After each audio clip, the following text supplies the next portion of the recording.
I'm Yuval Levin of the American Enterprise Institute, and it's my pleasure to welcome you to a set of conversations about slavery, equality, and the American Revolution. Today's gathering is part of a large and ambitious project for us here at AI, and I want to say just a few words about it before we get started. Next year, 2026, will mark the 250th anniversary of the American founding. A lot of organizations are going to recognize that milestone birthday in a variety of ways, but in thinking about what kind of distinct contribution we here could make in particular, we thought that we should produce a lasting intellectual product through a set of conferences that will then yield a set of books and other educational materials that explore how Americans now should understand some of the key themes and questions at issue in our nation's founding. These materials can outlast the anniversary. They can serve educators and students and citizens for many years to come.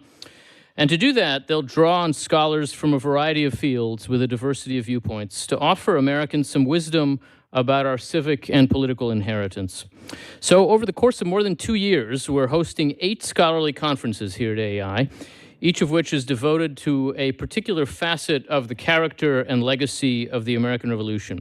We've had 4 of these already. The first considered democracy and the revolution. The second looked at some of the economic facets of the founding. The third looked at religion and the founding. And the fourth was about natural rights and the common good. Today's is the 5th of these gatherings. Each of them will result in a book of essays on its theme, as well as various other kinds of video and audio and digital media products. The first of the books from our first conference is out now. We have copies if you're interested, and the second will be out very soon. These books will then be gathered into a collection to be published in time for the July 4th, 2026 anniversary, and to be widely distributed as an educational and civic resource to public libraries, to college and high school teachers, and beyond. Our goal is really to create a kind of 21st century literature on the founding and to help inform and reinforce the growing movement to strengthen civic education and civic learning in America, a movement that's been building steam in some ways in recent years. In today's gathering, as in every one of these conferences, we are taking up a subject that demands careful thought, that will benefit from the attention of scholars from different disciplines with different views. And today's subject is, of course, essential and unavoidable to confront when we consider the aims and the realities of the American project. It's the source of some of the deepest skepticism about the founding and the deepest criticisms of it. But it also gets at the deepest aims of the founding and at its highest promise. It's about the tensions between the commitment to equality asserted in the American Revolution and the facts of brutal inequality and brutal inhumanity that characterized American life as lived in that time and that have continued to cast their effects into our time. The shadow of slavery does hang over the American founding, and just how we should understand the views of the founders toward slavery has itself been a crucial question from the start, and a source of division at key moments in American life, in the 19th century and in the 20th and in the 21st. So we're going to learn about this complicated and important set of questions with the help of 5 great scholars, really a kind of incredible all-star cast on this subject. We're going to do that in 2 panels. The first will be hosted and moderated by my colleague and co-editor of this project, Adam White. Adam is the Lawrence Silberman Chair in Constitutional Governance here at AEI, a great scholar of the Constitution and the law, and he'll moderate a conversation between Randy Barnett, Justin Driver, and Kurt Lash. I'll then moderate our second panel, a conversation between Diana Schaub and Lucas Morel. We're tremendously grateful to all of them for being here, and to all of you for joining us. And with that, I'll turn over things to Adam. Thanks very much, Yuval, and thanks everybody for joining us today. Our first panel is titled Created Equal. After affirming that all men are created equal and that they are endowed by their Creator with certain unalienable rights, the Declaration of Independence added that to secure these rights, governments are instituted among men, deriving their just powers from the consent of the governed. From the start, those words inspired Americans, but they also confronted Americans with the heartfelt conflict between our founding principles and the actual conditions of American life, especially the brutal facts of slavery. Decades later, after the Civil War, the Reconstruction Amendments attempted once again to secure equality and liberty more soundly. Another century later, the Civil Rights Act tried once again. Yet even today, we see enormous disagreement over equality in our own time and in the founders' time. As we turn to these questions today, we're lucky to start the conversation with three keen scholars of American constitutional self-government. First, we'll hear from Randy Barnett. Randy is the Georgetown University Law Center's Patrick Hotung Professor of Constitutional Law, and he directs the Georgetown Center for the Constitution. The author of many books on the Constitution's words and underlying principles, including 2016's Our Republican Constitution, Securing the Liberty and Sovereignty of We the People. Then we'll hear from Justin Driver. He's the Yale Law School's Robert Slaughter Professor of Law and a leading legal historian. 2018 saw publication of his book, The Schoolhouse Gate, Public Education, the Supreme Court, and the Battle for the American Mind. I'll add, we served together on President Biden's commission on the Supreme Court of the United States, because who doesn't love a group project? Finally, we'll hear from Kurt Lash. Kurt is the University of Richmond's E. Claiborne Robbins Distinguished Chair in Law. His many books include 2014's The 14th Amendment and the Privileges or Immunities of American Citizenship. In 2021, the University of Chicago Press published his 2-volume collection of original documents relating to the framing and ratification of the 13th, 14th, and 15th Amendments, titled The Reconstruction Amendments, Essential Documents. So thanks again to all for joining us, and we'll begin with Professor Barnett. Well, thank you, Adam, and thanks to Yuval and Adam for inviting me to be part of this very important project. The 250th anniversary of the Declaration and the founding of this country is extremely significant, because some people would think that our country was founded in 1789 with the Constitution, but that's not the case. The founding of this country took place in 1776, when we separated from Great Britain and became an independent polity as a result of an act of the Continental Congress to do that, and a declaration that was issued to explain and justify the departure from England and the creation of a new political entity called the United States of America. That was our founding. And at our founding, the Declaration stated the American theory of government. The American theory of government is, in one sentence, first come rights, and then comes government. And that is reflected in the famous words that we hold these truths to be self-evident, that all men are created equal, that they are endowed by their Creator with certain inalienable rights, among which are the rights of life, liberty, and the pursuit of certain inalienable rights. Among those are the rights of life, liberty, and the pursuit of happiness. And then the very next sentence, Adam has already quoted to you, to secure these rights, governments are instituted among men, deriving their just powers from the consent of the governed, telling you the status of government. Government is there to secure the pre-existing rights, unalienable rights of human beings, which are stated in the previous sentence as the rights to life, liberty, and the pursuit of happiness. That is what we found. That's how our country was founded. That is the American theory of government. But as soon as you mention it nowadays, the immediate response you're going to get in many quarters, including from my own students and from my own colleagues, and that would be, well, what about slavery? And that's the topic of the contribution I made to this collection. The title of it is, What About Slavery? And that requires us to reframe the framing, because this whole idea that we should view the framing through the lens of slavery has been an exercise in narrative control. The idea here is to delegitimate the founding of this country by associating it with a horrible evil, and thereby delegitimating the country today. We are fighting about the past because we're fighting about the present. So is this a fair characterization of the founding to say it was about slavery, it was irreconcilably tainted by slavery? And I think the answer to that is no. When I teach constitutional law, whether I'm teaching the structures course or I'm teaching the constitutional rights course at Georgetown, I do spend the first day on the founding, I do spend the first day on the Declaration, but then I spend the next 2 classes on slavery, because I do think it is the case. I don't do this gratuitously, I don't do this because it's trendy. I do it because I don't think you can understand the founding without understanding slavery. I don't think you can understand the form the Constitution took without understanding slavery, and you certainly can't understand how the Constitution came to be amended by the 13th, 14th, and 15th Amendments without understanding slavery and its aftermath. And for that reason, I spent 2 classes, one on Prigg versus Pennsylvania, one on Dred Scott, and the surrounding materials, including studying anti-slavery constitutionalism, a subject that deserves far more serious attention than it gets from academics, much less from the general public, because doing so is essential to understanding the country, but not in a negative way. By and large, it's in a positive way. And so let me just run down a few facts that I think flip the narrative back to where it should have been, where it should be, where it used to be, and where it should be all along. And these facts are not contested by historians. They're simply facts that get de-emphasized and sometimes forgotten. So let me focus on the first fact, and that is in 1776, we had 13 colonies.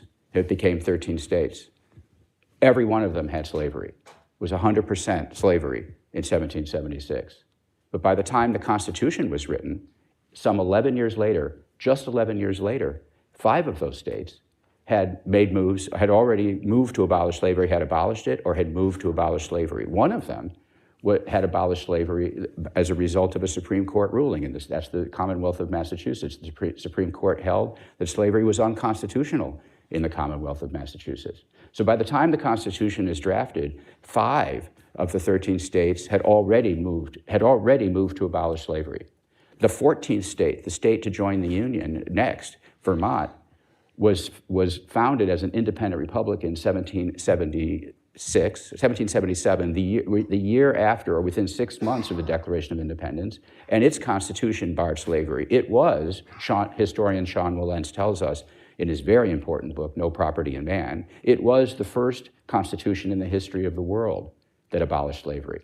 And that became our 14th state. So that brings us up to 6 states, then New York, then New Jersey moved to abolish slavery. Think about it. Slavery was universal in 1776. Slavery existed throughout all of human history. Slavery was not limited to the enslavement of African peoples. It included white people and all sorts of other people. Slavery was the norm. Here in the United States is where the anti-slavery movement began. In fact, the first anti-slavery organization or in the whole world, in the history of the world, was started in Philadelphia in 1775. It started here, and it kept going. So 11 years later, you have half the country on the path towards the complete abolition of slavery. Then you have the Constitution. So does the Constitution reflect this trend? And the answer is yes, it does. Because the Constitution refused to acknowledge slavery as a legal concept. It refused to acknowledge slavery as a principle. What it refused to acknowledge was the principle of property in man. And it was not because some of the deep southern states didn't try to get that language into the Constitution, because they did. But they were resisted at every turn by a coalition of northern states and Virginia. Without the Virginian support for this opposition, the Constitution might have acknowledged slavery, but it refused to do so. When it referred to slavery, it referred to it using euphemisms because it didn't want to dignify the trade by calling it by its name. It was also the expectation at that time, as many people will tell you or would say, that the institution of using chattel slavery was a dying institution, an economically dying institution, would eventually wither away of its own volition. I think that was sometimes a bit of an over-optimistic take by some people, but that was one of the general expectations. And so as a result, the Constitution did not formally recognize slavery. If you fast forward to the Dred Scott opinion, where Chief Justice Taney is arguing why it is that someone who is born of African descent in this country could never be a natural-born citizen of the United States, he had to reckon with the words of the Declaration of Independence. And when he did, he acknowledged that were those words written today, meaning in 1856 or 1857, it would seem to encompass all of mankind. It would seem to encompass, those words would encompass everybody. But he said, but you have to put yourself back in the minds of the framers of the Constitution and to understand the poor condition of these sorry people and why it was taught at the time that they had no rights that white men were obligated to respect. So what he basically had to do is argue that the plain meaning or the public meaning of the words of the Declaration were clearly anti-slavery. Even he had to acknowledge that. But that the original intent of the framers at the Constitution was actually otherwise. And what I'm telling you is that was not the case, that there was a universal consensus that slavery was unjust and wrong at the time of the founding. And it's reflected in the words that were chosen to be in the Constitution. So what happened? What happened? Historians are pretty much agreed about what happened. What happened was the invention of the cotton gin, and then somewhat later, the invention of the steam engine. And what that meant was slavery on plantations, which had been relatively unprofitable and looked like it was going to die out because it was basically used to grow tobacco and other goods. It couldn't be used to grow cotton because it was too costly to separate this, economically, because it was too costly to separate the fibers from the seeds. But the cotton gin, a technological invention by Eli Whitney, if you put cotton balls in and you turn the crank, all of a sudden the fibers separated from the seeds. You can do it easily. And that meant you could grow cotton in great quantity. And at that point, slavery became enormously profitable. And then with the invention of the steam engine, the use of steamships to carry cotton upriver instead of downriver or up the coast, it also made it less expensive to bring cotton to market from the South. And because of these technological developments that happened 2 years after the Constitution, began happening 2 years after the Constitution was drafted, there suddenly grew up in this country a pro-slavery ideology, a powerful pro-slavery ideology that didn't exist when the Constitution was written, but it did exist. And in response to that grew up a pretty radical anti-slavery ideology as well. And then the issue was joined, and we all know what happened after that, leading to a very, very tumultuous and costly civil war in which slavery was eradicated. But the point here isn't what happened 2 years after the Constitution was written, which was itself written 11 years after the founding of this country. The key here is what the founding of this country was about. It was about inalienable natural rights of each and every person. It was acknowledged to be so, with the very expectation that if it could not be accomplished all at once, it would be accomplished gradually over time. And in fact, it started to be accomplished very rapidly over time. And I forgot one last fact. I'm sorry of this narrative, because I know that I'm probably pressed for time here. But one last fact of this narrative, and I'm sorry I left this out because it actually blows your mind when you think about it. And that is the same summer that the Philadelphia Convention is deliberating in order to write the words of the Constitution. In Congress in New York, they're deliberating over what became the Northwest Ordinance. And that was the governance of all the territory that was north or west of the Ohio River. And that was the territory that became the states of Ohio, Indiana, Illinois, Wisconsin, and parts of Michigan, and parts of Minnesota. It's a vast territory, the territory from which all future states foreseeably were going to be drawn from. And what did the Congress do with respect to those states in the Northwest Ordinance? It prohibited slavery in that territory, the territory from which all future states that they could foresee were going to come from. It prohibited slavery in those territories. And it did have a fugitive slave clause, but the fugitive slave clause protected runaways from the existing states that had it, one of the original states, meaning it anticipated the only states that would continue to have slavery would be one of the existing states that had it. No new states were going to have slavery in this country. And here's the last fact I'll close on. What was the vote in Congress on that? Well, there was one dissenting vote from a guy from New York, and some commentary about that vote by one of his colleagues was he didn't understand that issue any more than he understood any other issue that he was ever voting on. He was the only dissenting vote. Every delegate from the southern states, from the southern slave states, voted in favor of prohibiting slavery in the Northwest Territories, that vast territory of the Northwest Territories. That tells you what the momentum was towards freedom in this country, towards freedom and justice and liberty for all peoples, including those people who were brought here in bondage. That is our history, that is our legacy, that is the narrative that we should be restoring and that we should be focusing on. But sadly, most academics don't know this story, and it's certainly true that nowadays most Americans don't know this story. And I have to say, I didn't know this story until about the last 15 or 20 years that I became interested in anti-slavery constitutionalism. And with that, I look forward to hearing what the other commentators, what our other distinguished scholars have to say about this subject. Thank you. All right, thanks, Randy. Justin? Okay, thanks very much to the American Enterprise Institute and to Yuval and Adam for extending me this invitation. I'm delighted to participate in this important event. When Adam and Yuval invited me to participate, I immediately knew that I wanted to write about Frederick Douglass and one of his famous speeches called "What to the Slave is the 4th of July?" And so I'm going to read from some of what I've put together today. The title of my paper is The Founding of Frederick Douglass. Leave it up to you to determine whether there's a double entendre there. Okay, so on July 5th, 1852, in Rochester, New York, as Frederick Douglass strode to the lectern at the august Corinthian Hall to deliver an Independence Day speech, he fought a significant bout of anxiety. Douglass was not, of course, a man who grew nervous lightly. Even at the tender age of 34, he had already become a prominent abolitionist, an acclaimed author, and a revered orator.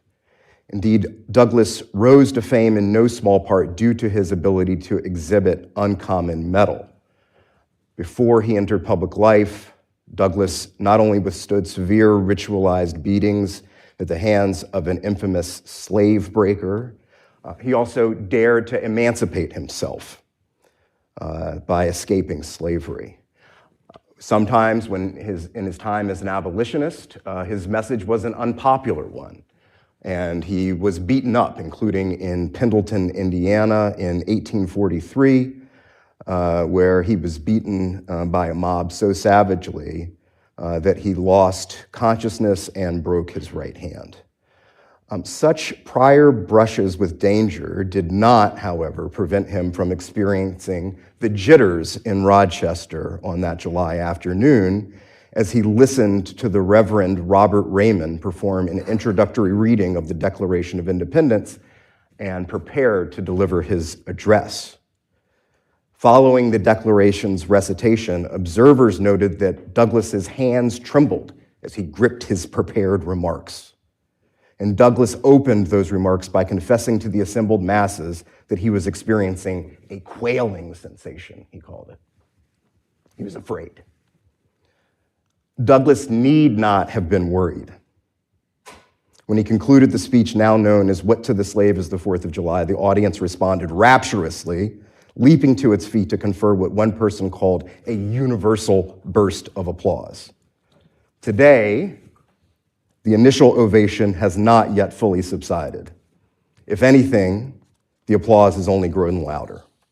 What to the Slave is the 4th of July long ago became required reading in curricula throughout the nation. Distinguished scholars have bathed the address in a sea of superlatives.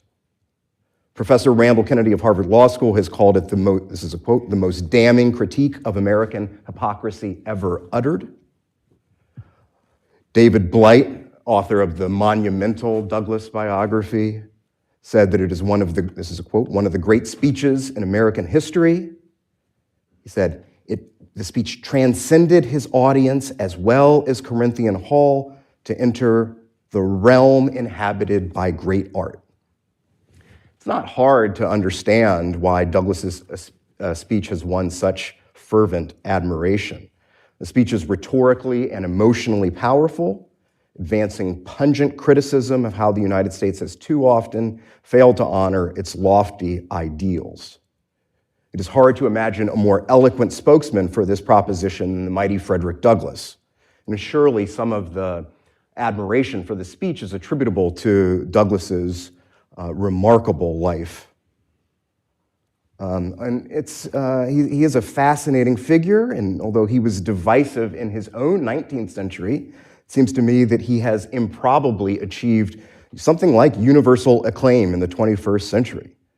Maybe it's not a terrible surprise that lots of Democrats claim the legacy of Frederick Douglass, including former President Obama, but the Republican Party has also claimed Frederick Douglass.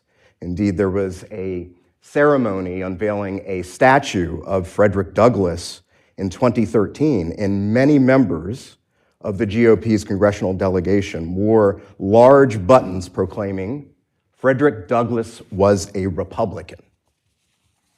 This same dynamic is found at the judiciary. Justice Thomas claims Frederick Douglass, and that rightly understood, Frederick Douglass would abhor affirmative action. And Justice Jackson and Justice Sotomayor in the recent SFFA versus Harvard decision also claimed Frederick Douglass. So he has something like a universally high approval rating. Given Douglas's widespread appeal today, it is with considerable trepidation, indeed a quailing sensation, that I now venture criticism of Douglas's "What to the Slave is the 4th of July." To avoid misunderstanding, let me be clear at the outset that I too worship at the altar of St. Frederick. His astonishing life, which traversed the path not just from slavery to freedom, but to the very apex of American intellectual life, deserves the honored place that it has attained. His writing and thinking profoundly improved both our nation and the world. His example also vitally improved my own life, as I grew up right here in Washington, D.C., southeast D.C., east of the Anacostia River, a stone's throw from the great Frederick's estate. That's what black people at the time called Frederick Douglass, the Great Frederick. And I was keenly aware that just down the road from my house, a person who began life enslaved somehow managed to rise and become one of the significant figures of American letters. And I still recall today that when I read the revealingly titled Narrative of the Life of Frederick Douglass, an American slave written by himself, the book captured my attention, haunted, and mesmerized me in a way that no other book had to date. So I hold him in such high regard today that when I'm teaching Frederick Douglass's writings today that Professor Barnett gestured toward, if I understand correctly, I sometimes will pointedly refer to him as Justice Douglass rather than Frederick Douglass. He's the only person not to have sat on the Supreme Court of the United States that I confer that honorific upon. So I really do hold Frederick Douglass in high esteem. Nevertheless, no person, not even the great Frederick, stands above criticism. Some esteemed theorists have invoked Douglass for the proposition that the 4th of July and black people go together like oil and water. For example, Professor Charles Mills, a noted philosopher, has written the following, I'm quoting, "Douglass saw correctly that the 4th of July belonged to white Americans rather than to all Americans, and his anger at this appropriation continues to resound with us." But what I'm going to try to suggest today is that these racialized understandings of who can legitimately lay claim to the 4th of July are unduly constrained.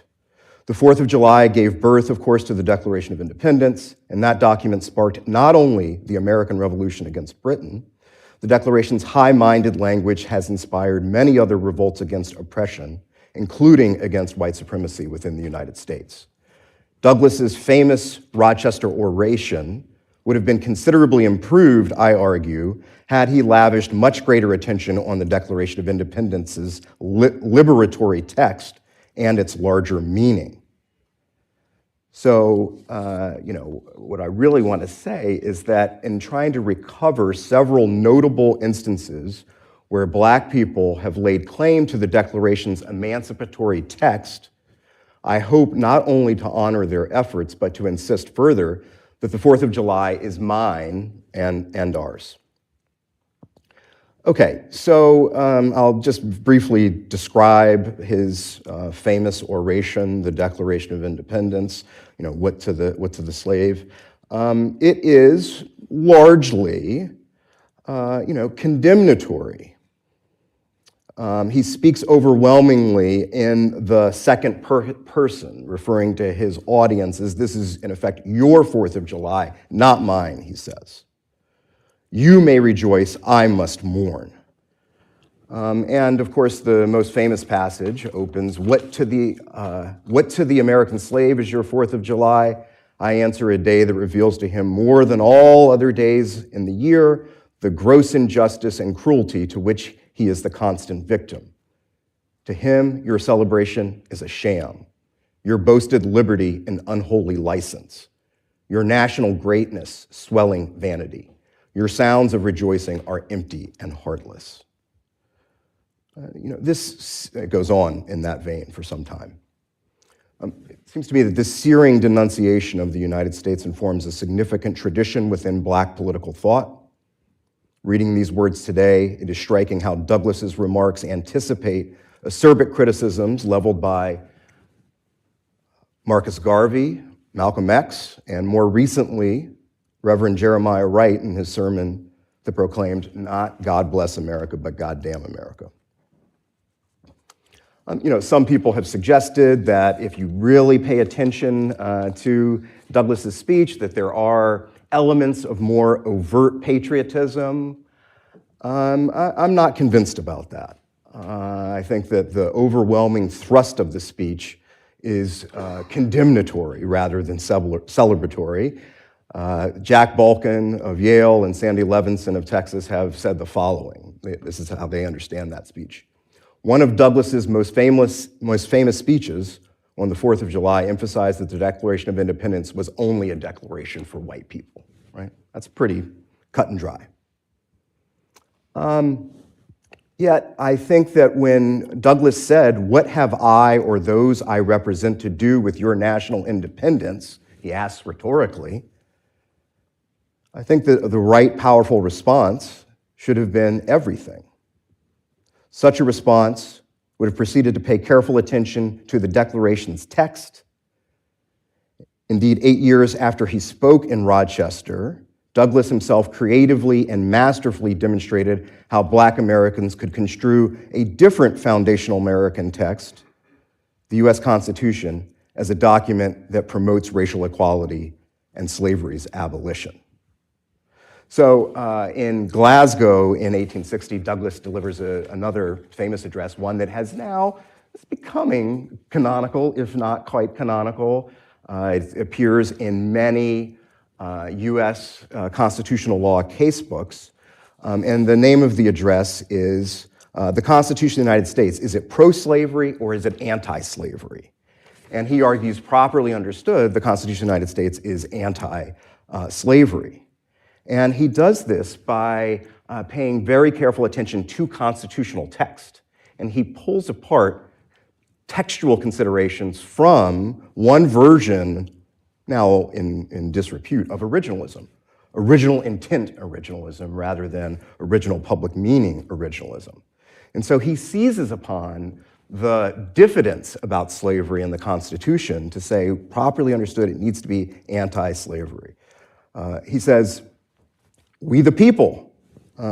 Its language is "we the people," not "we the white people," not even "we the citizens," nor "we the privileged class," nor "we the high," nor "we the low," but "we the people." And if Negroes are people, they are included in the benefits for which the Constitution of America was ordained and established.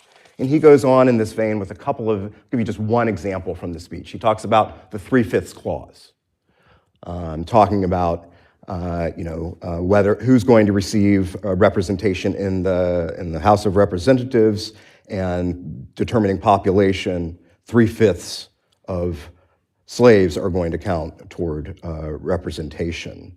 And he says, well, when you really think about it, that is an anti-slavery provision, because if there were not slavery, the amount of representation would increase. And so properly understood, we should think of this as a disability on the slaveholding states. And he goes on in that vein in some ways. And so I think had Douglas employed similar techniques regarding the Declaration of Independence, as he did with respect to the Constitution, that it would have been apparent that you can see the Declaration as a liberatory text. And recall that just before Douglas spoke, the text of the Constitution was spoken aloud and delivered. And so let me tell you a couple of examples of how Douglas could have laid claim to the Declaration of Independence as a liberatory tool. He could have said, with the beginning, we hold these truths to be self-evident, that all men are created equal, and noted that just as the Constitution's preamble is non-racial, so too with respect to the Declaration. You could imagine Douglas saying, the Declaration does not instruct that all white men are created equal, but instead embraced a vision of racial egalitarianism that did not acknowledge racial boundaries. Similarly, with respect to the God-given inalienable rights of life, liberty, and the pursuit of happiness, you could argue quite powerfully that bondage quite literally prohibits slaves from realizing either their liberty or the ability to pursue happiness. Slavery's heavy chains render it impossible for those in its confines to move about the nation freely in pursuit of joy or anything else for that matter. You could also step back and extract larger principles from the Declaration of Independence. That its dominant through lines sound in anti-despotic and anti-tyrannical motivations. Yes, of course, the primary tyrant in mind was King George III, but you can also understand it as rebuking the many despots and the many tyrants who ruled American plantations. There's lots of language along these lines. I won't go into the details here, but one can make a powerful argument that even some of the grievances that are leveled at King George III would apply with great force against slaveholders. Had Douglas laid extensive claim to the Declaration's liberatory promise in Corinthian Hall long ago, that act would hardly have been a foreign development in Black American political thought. Instead, Black people extolling the Declaration of Independence and its ideals is, with apologies to H. Rap Brown, as American as cherry pie. I'm going to close here with just offering a couple of examples of celebrated Black Americans who have laid claim to the Declaration of Independence, citing it as a vital source of inspiration in the struggle for racial equality and beyond. It's a really remarkable book published in 1944. It's called What the Negro Wants, and it's a collection of essays by eminent Black Americans. And several of those essays invoke the Declaration of Independence in the struggle for racial equality, including an essay by Mary McLeod Bethune, founder of the National Council of Negro Women. She titles her essay, Certain Unalienable Rights. And she opens with a long allusion to the Boston Tea Party and says that Black people who are disappointed with the country today are working in that honorable tradition. And she mentions the Declaration of Independence. Roy Wilkins makes another contribution to that essay.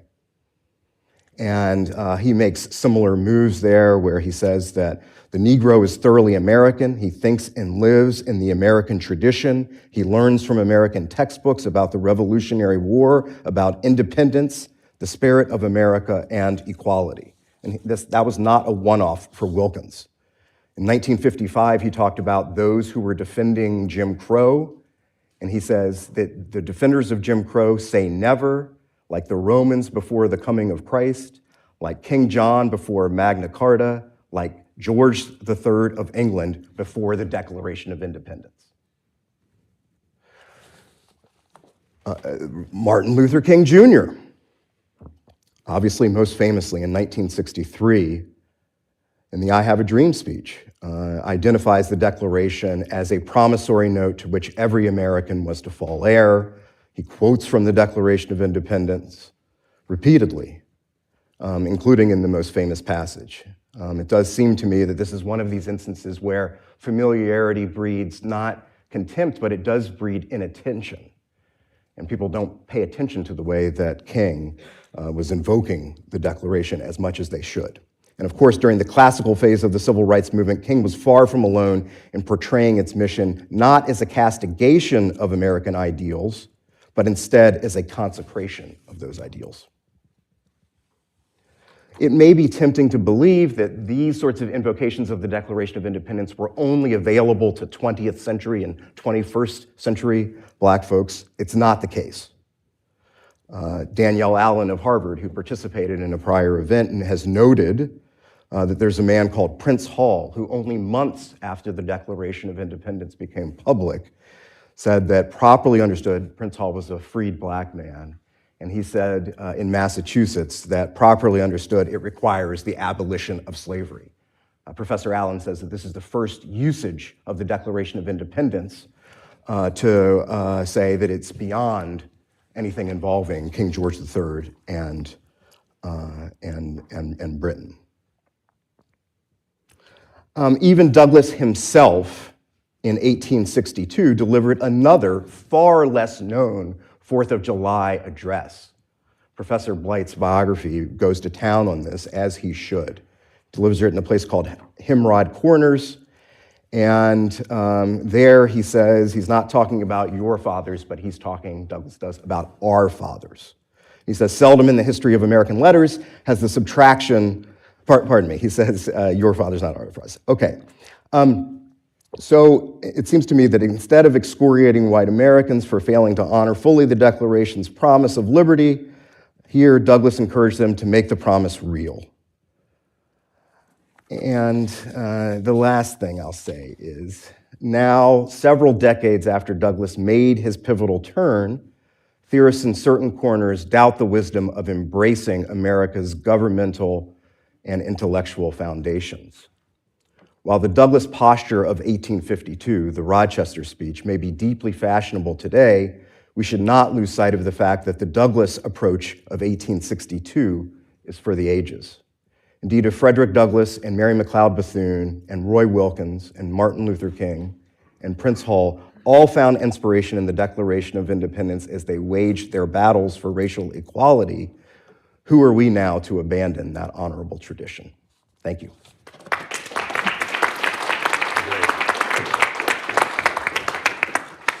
Thank you, Justin. Kurt? All right. Well, good afternoon, everyone. My thanks to the American Enterprise Institute for putting together this conference and for the honor of inviting me to be a part of this remarkable panel. It's wonderful to hear my colleagues talk about the Northwest Ordinance, thank you very much, which I just, a couple of weeks ago, my students were studying in my seminar on the Reconstruction Amendments, and about Frederick Douglass, who my students studied this week, including his Glasgow speech, where he delivered to escape possible arrest for having been accused of participating in John Brown's raid on Harper's Ferry. All of these documents are documents we should know. All of these documents are documents that hopefully are going to be part of the next generation of teaching. I'd like to start by quoting a couple of passages from the Declaration. Two passages that I think have played an enormous role in advancing American freedom. One you know about, and one you might have forgotten about. All men are created equal and are endowed by their Creator with certain unalienable rights. That comes from the beginning. This sentence comes towards the end. These united colonies are, and of right ought to be, free and independent states. The Declaration contains these two key principles of American liberty: individual freedom and structural federalism. First, every person has an equal right to life, liberty, and the pursuit of happiness. Second, the American people have the right to enjoy these liberties in a union comprised of free and independent states. And although we often remember and rightly celebrate the first principle of freedom, we also should appreciate how the second principle of federalism has advanced the first. The abolition of chattel slavery, for example, came about as a result of successful mobilization in the free and independent states, a mobilization that would have been thwarted and crushed absent the structural protection of constitutional federalism.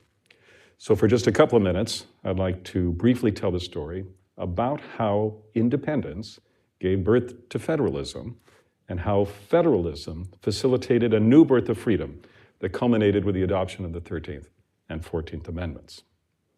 Again, historical narratives often associate states' rights with the pro-slavery South. In fact, Madisonian federalism provided a constitutional shelter under which the Declaration's principles of freedom and equality could take political root in the antebellum northern states, and again, eventually become part of our fundamental law.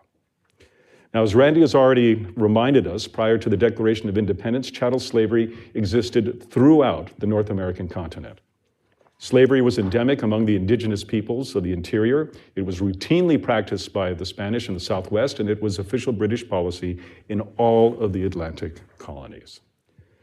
Following their declared separation from Britain, several northern states immediately began dismantling local laws permitting slavery. Again, as Randy's pointed out, the people of Vermont adopted a constitution declaring that all men are born equally free and independent.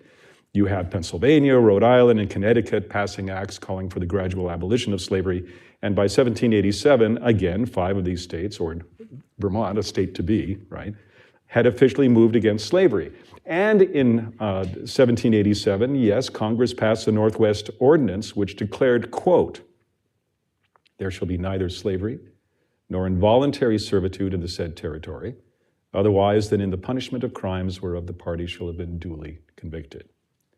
Originally drafted by Thomas Jefferson, this clause effectively guaranteed that any state carved out of the Northwest would enter the Union as a free state.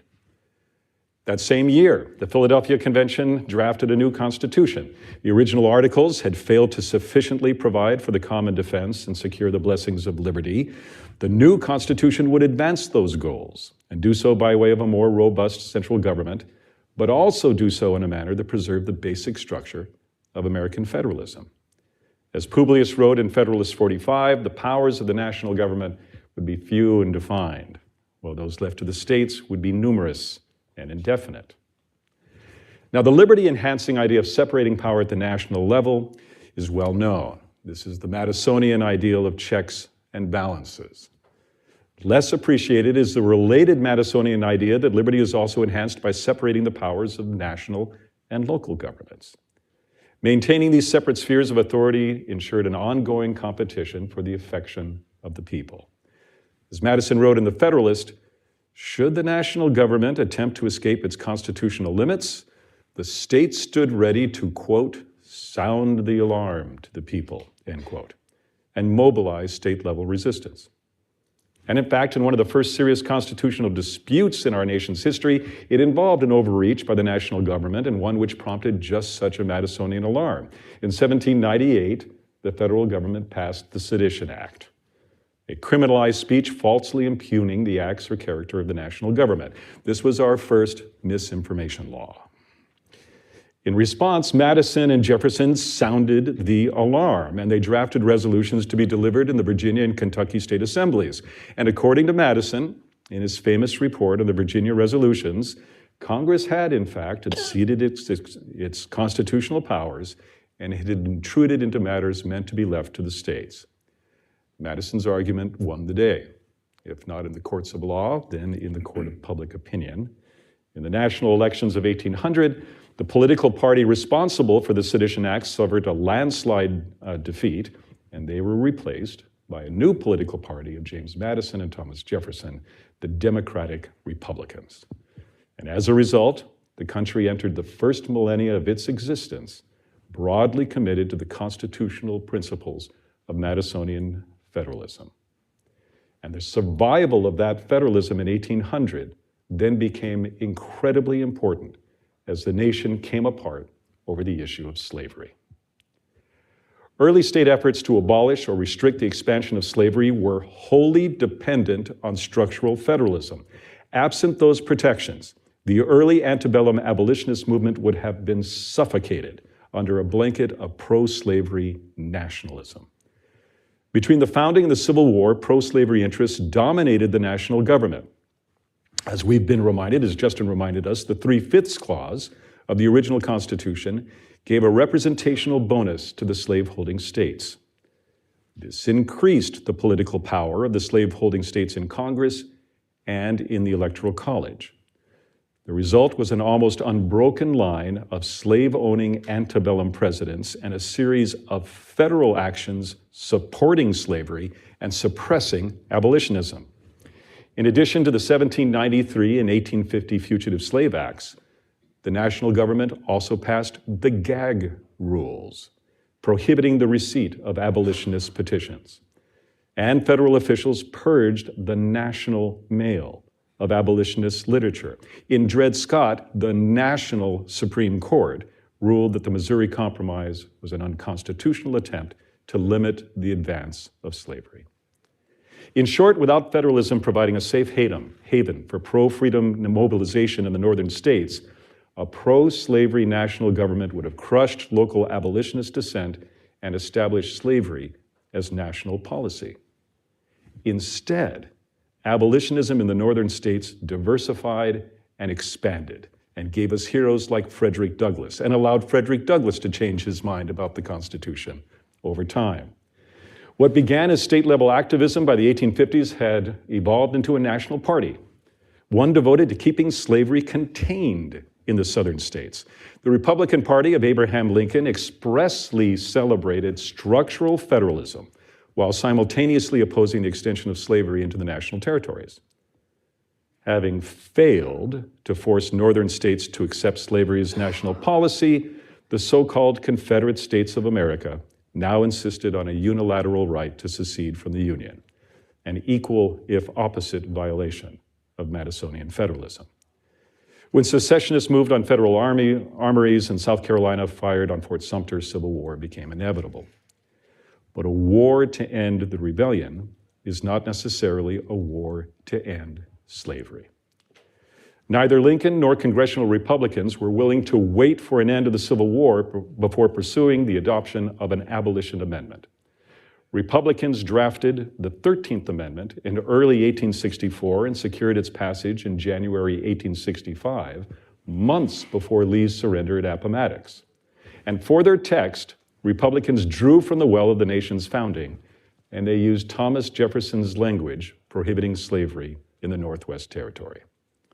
And so, we have Thomas Jefferson to thank for three of the most celebrated freedom texts in American history: the Declaration of Independence, Article 6 of the Northwest Ordinance, and the 13th Amendment. Although the 13th abolished the formal institutions, the malignant spirit of slavery still roamed the land in the form of Southern Black Codes, laws that denied the equal protection of every person's life, liberty, and property. So Republicans proposed a 14th Amendment. And this new amendment would further entrench the principles of the Declaration into American law.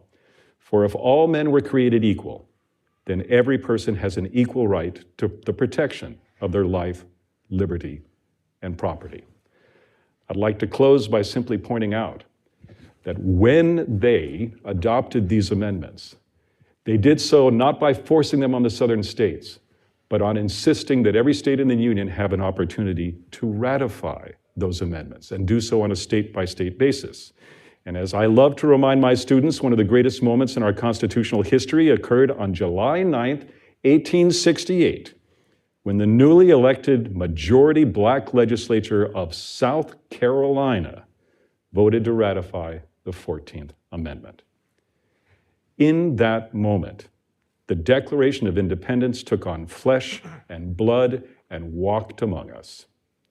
And that miracle was made possible by the generative interaction of both freedom and federalism, both enshrined in the Declaration and both now entrenched in fundamental law. So, here's to the last 250 years of federalism and freedom. God grant us the wisdom to preserve them for the next 250. Thank you.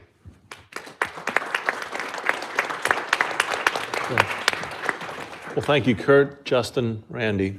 We're going to have time later in this section of the day for audience questions. And before that, I'll have a couple questions of my own.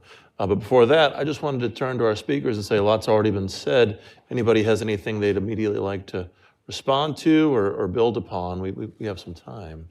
Randy? Well, I would just say that I'm really glad I got to speak first, because my co-panelists were going to say a lot of the things that I was saying, and then I wouldn't have anything to say. So I really appreciate that. I agree 100%. I'm not used to agreeing 100% with Kurt, but I do in this case think that the emphasis on federalism, which I actually deal with in my article by a single line by saying, I can't get into that. I'm glad there's going to be another article in the collection that does get into that. I think that's very important. Also, my contribution closes with Douglas's Glasgow speech, and why it was that Douglas, how he interpreted the Constitution as anti-slavery. I actually think in my article that even though the Constitution was not pro-slavery, I also don't think it was anti-slavery. And the question is, what is to blame? And in that speech, Douglas made a very important point, and this was a point that I closed my article on, and that is that we have to separate the Constitution of the United States from the government of the United States. It's the Constitution of the United States that I believe was neither pro-slavery nor anti-slavery, allowing for the generation of the principle articulated by Salmon Chase and Charles Sumner, and that is the constitutionality established the regime of freedom national and slavery local. So that's true. he said.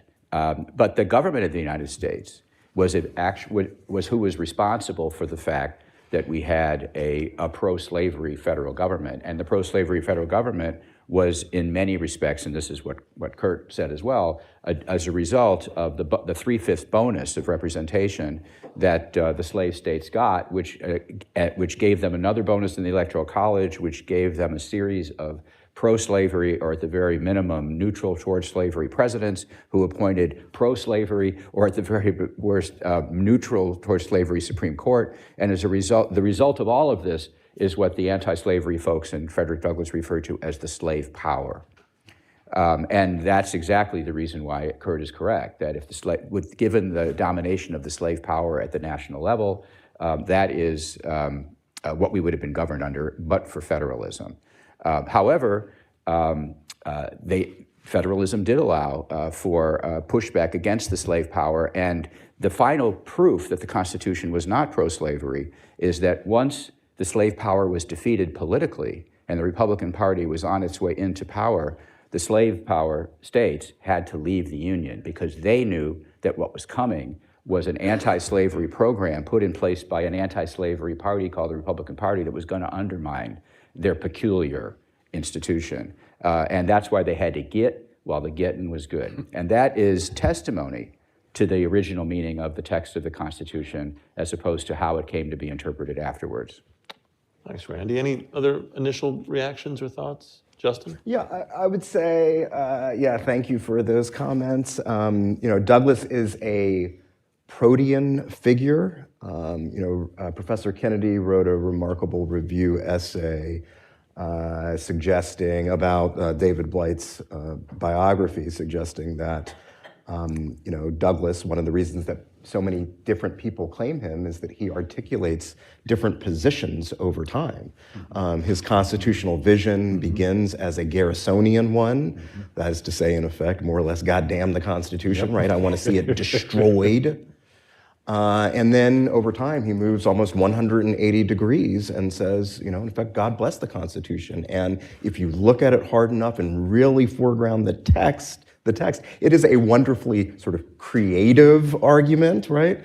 And there is I believe, transgressive power to saying that's not a document that sort of excludes me or throws me out, but instead I am there.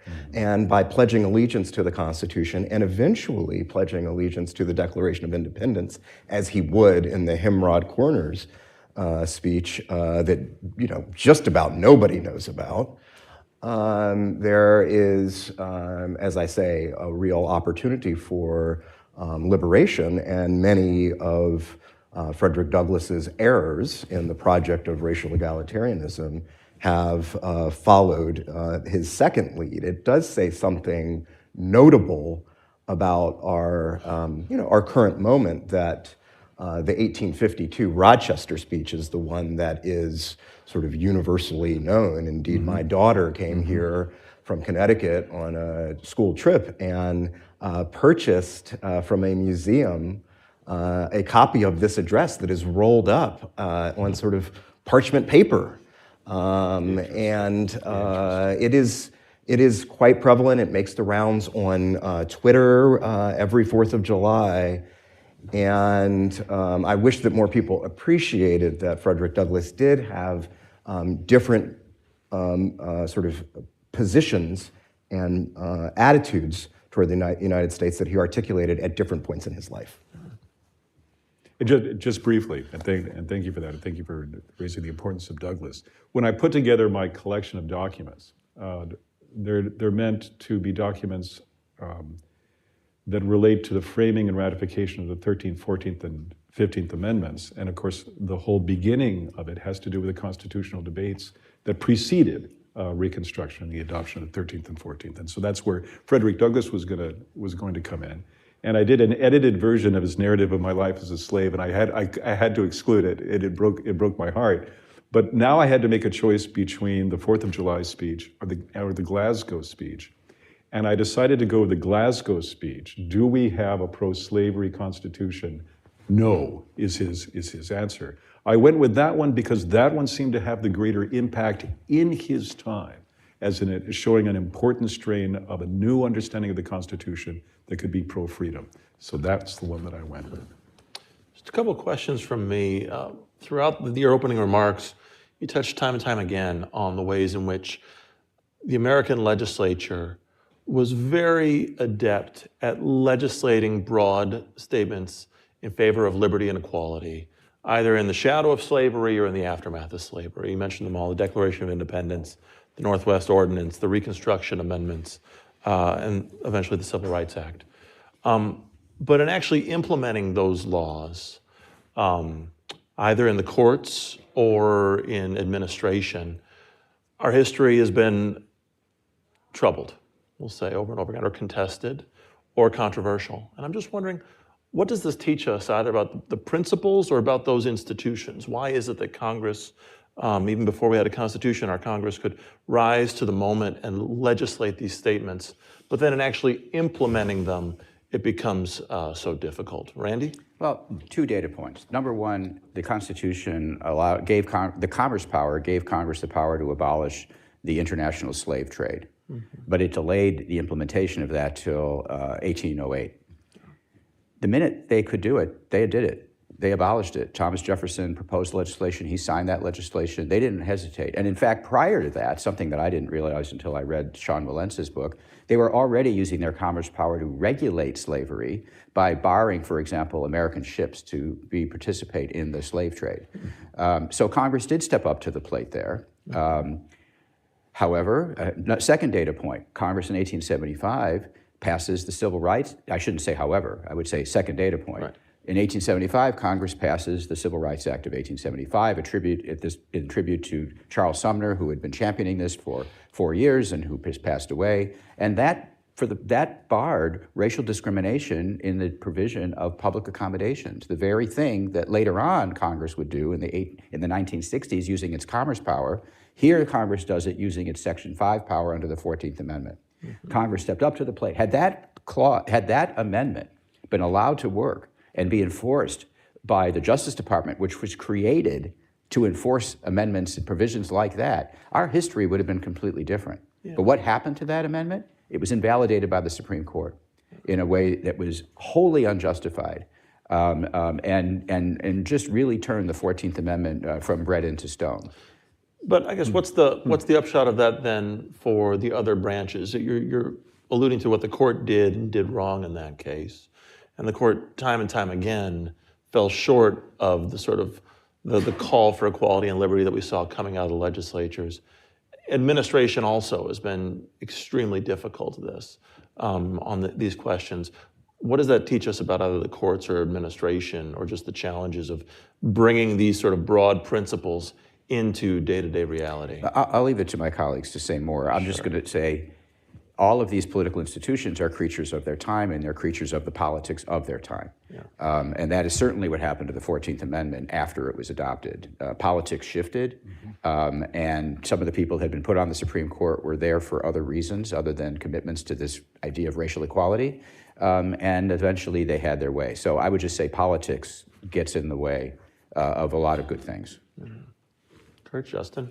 It might be, I mean, just briefly, there's a lot to that.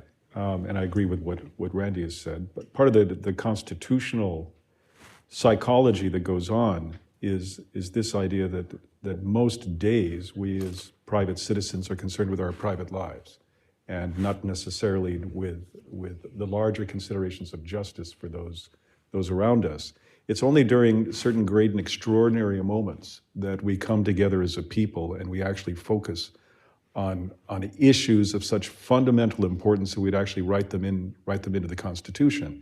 Then what happens, and we've done that at the time of the 13th, 14th, and 15th Amendment, then it is left to ordinary politics afterwards to keep the attention on what it is that the people wanted to do. And we've seen an unfortunate history of the moment just shifting away, politics shifting away. I guess the silver lining, though, is that those moments remain entrenched and written into the document, waiting for a later political climate to take advantage of what the people in the past have done. Yeah. I agree with what my colleagues have said. high ideals are a really important thing. When you articulate high ideals for yourself or for your country, it leaves you open and vulnerable to the charge of hypocrisy. But what's the alternative? To articulate incredibly low ideals and say, we're not going to really try to do anything. It seems to me that you want to set your sights here, and even if it's not honored immediately, that over time people can return to those lofty ideals and say, we're not being true to the ideals that we articulated and our forefathers and foremothers articulated many moons ago. There are those who think that the focus on constitutional text is, mistaken, and that the Reconstruction Amendments were in effect just way too ahead of their time in order to be honored. And so, the civil rights cases served to nullify the public accommodations measure that was enacted in the aftermath of the ratification of the 14th Amendment. And exactly as Professor Barnett suggested a moment ago, it takes 8 decades or so in order to right that wrong. So nevertheless, if the choice is between high ideals or low ideals, give me high ideals every day of the week. Maybe one more question from me. And this came to mind, especially during Kurt's remarks. Just the reminder that the Reconstruction Amendments didn't just end slavery and once again announce equality and liberty, but then finally gave the right to vote to Black men. What does that tell us about democracy? I mean, in many ways, that was the most controversial immediate aftermath of the Reconstruction Amendments, the fact that in Louisiana, South Carolina, and elsewhere, you'd have Black people voting and holding political power, especially in our legislatures. What can we learn about democracy from the importance of that amendment and also from the political backlash that it stirred up? Well, there's a wonderful story there.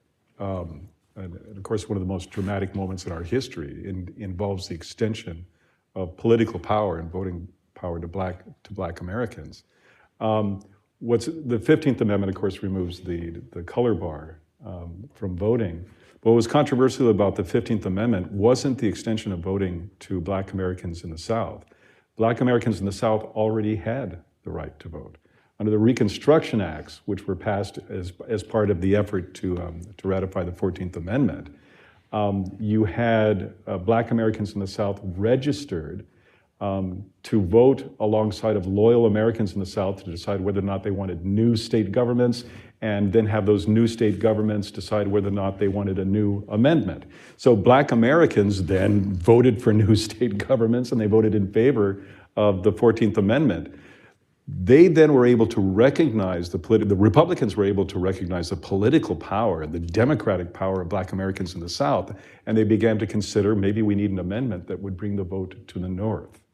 And suddenly, there was dramatic resistance against bringing the vote to Black Americans in the North from people like Susan B. Anthony and Elizabeth Cady Stanton, who wanted white women to have the right to vote prior to Black American males. So that the struggle over the vote and the struggle to bring democratic power, democratic legitimacy, both North and South, I think is one of the great, generally unknown stories of American history.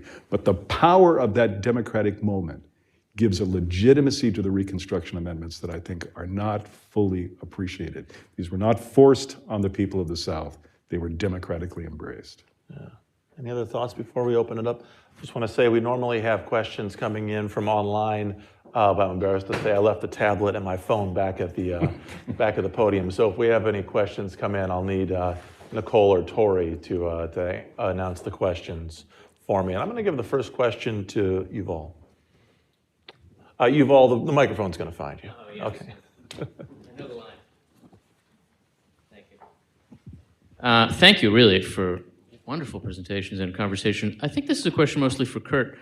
I'm really struck by the way you lay out the narrative of federalism in the story of the advancement of racial equality.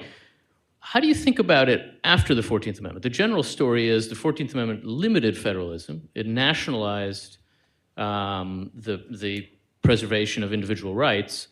It constrains what the states can do. It says no state shall, which is a phrase they'd avoided at the convention in various ways. And in the wake of the 14th Amendment, it seems as though federalism is narrower than it was before. Is that a vindication of what had been achieved by, in a sense, by federalism in the abolition movement, or is it a betrayal of the logic of the original Constitution? It's a great question, right? You have the role of the states and state-level agitation in favor of the good guys, okay, prior to the 14th Amendment. But then after, you have this long, sad history of resistance in the states and ultimately to Jim Crow in the South after the 14th Amendment. I guess one approach to that question would be to remember that federalism is a two-edged sword. That is, it is meant to create this dynamic tension and this dynamic competition between the states and the federal government. And each one can hold the other accountable. In the first episode of our nation's history, it was states holding the federal government accountable to what they thought was the true vision of the founding and the Declaration of Independence. After the 14th Amendment and newly empowered federal courts and expanded federal courts who are now able to enforce these new amendments, it was now a new understanding of the American people writ large who were going to hold the states accountable to the last speaking of the people with those amendments. So I think you would expect over time, if Madison's correct, you would expect over time for federalism to ebb and flow between the national and the local. And of course, I think even in terms of contemporary politics, we can see a shift between competition between the national government and potentially resistance by the states. Anybody else on this? Go ahead, Randy. There was too much state power in the beginning. I mean, how much state power was there? Enough power to authorize, states had enough power to authorize the ownership of some people by other people. That's too much power. But that was what was necessary in order to form the Union in the first place. With the 14th Amendment, you've created a federal check, a check based on the individual rights of all the people of the states, a check that did not previously exist. The rights previously existed, but the enforcement mechanism did not previously exist. What we lack now, we've kind of gone too far in the other direction. Now what we could use is some additional state checks on federal power. Part of that was given up when the state legislatures ceased to appoint senators, which gave them one half of the Congress that could be various states representative. We've lost that. I proposed a constitutional amendment that actually got introduced into both houses of Congress called the Repeal Amendment, which would have given a supermajority of states the power to, state legislatures, the power to repeal any federal law or regulation. It got so far as to be introduced into both houses of Congress, but we lacked enough dark money to actually put it across to the American people. We needed a little more dark money for that purpose, but so it failed.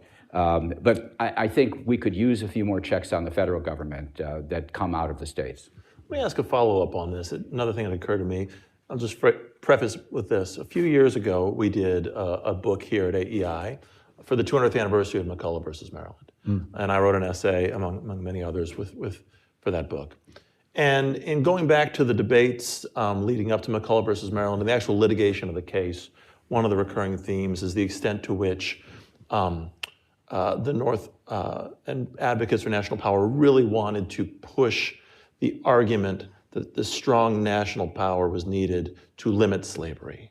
And Chief Justice Marshall avoids that at all costs in his actual decision. He could see the implications, obviously, for slavery, but did not allude to it in the argument, in his opinion. And my takeaway from that, in reflecting on the arguments he did make, was McCulloch versus Maryland was still one of the most important Supreme Court decisions for eventually ending slavery. McCulloch versus Maryland made it possible for the North to generate enormous economic power, eventually enormous military power, and those sources of national power ultimately were brought to bear in the Civil War and made the Civil War winnable for the North. And so in listening to your remarks, Kurt, on the importance of federalism to create space for abolitionism to grow in the antebellum era, I wonder, isn't it a good thing that in fact we did have this source of national authority and national economic power that ended up overcoming the power of the southern states and making the promises of the Declaration of Independence, making them achievable in the aftermath of the Civil War. Well, that's a great point. That's a great point. And Great. This has been a nice panel, and we'll end it right there. Right. It kind of shows the contingency of history, right? I mean, the growth of national power. At the end of the day, did it help slavery or hurt slavery?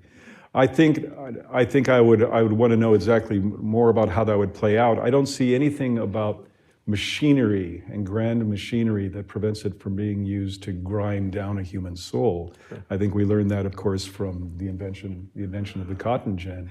I think just for the moment, I would hold on to the importance of federalism as developing an anti-slavery ideology that would use the machinery of technology for good, and that absent that federalism protective growth, the machinery of the North might have been used as something very damning. And Justin, I feel like I have to pull you into this part of the conversation, given your book on education and the Supreme Court and equality. How do you think about these federalism questions that we're sort of drawing out in the conversation? Yeah, it's a very interesting set of discussions. In some of the Supreme Court's first decisions getting involved with schools, there's an idea that judges ought not go here.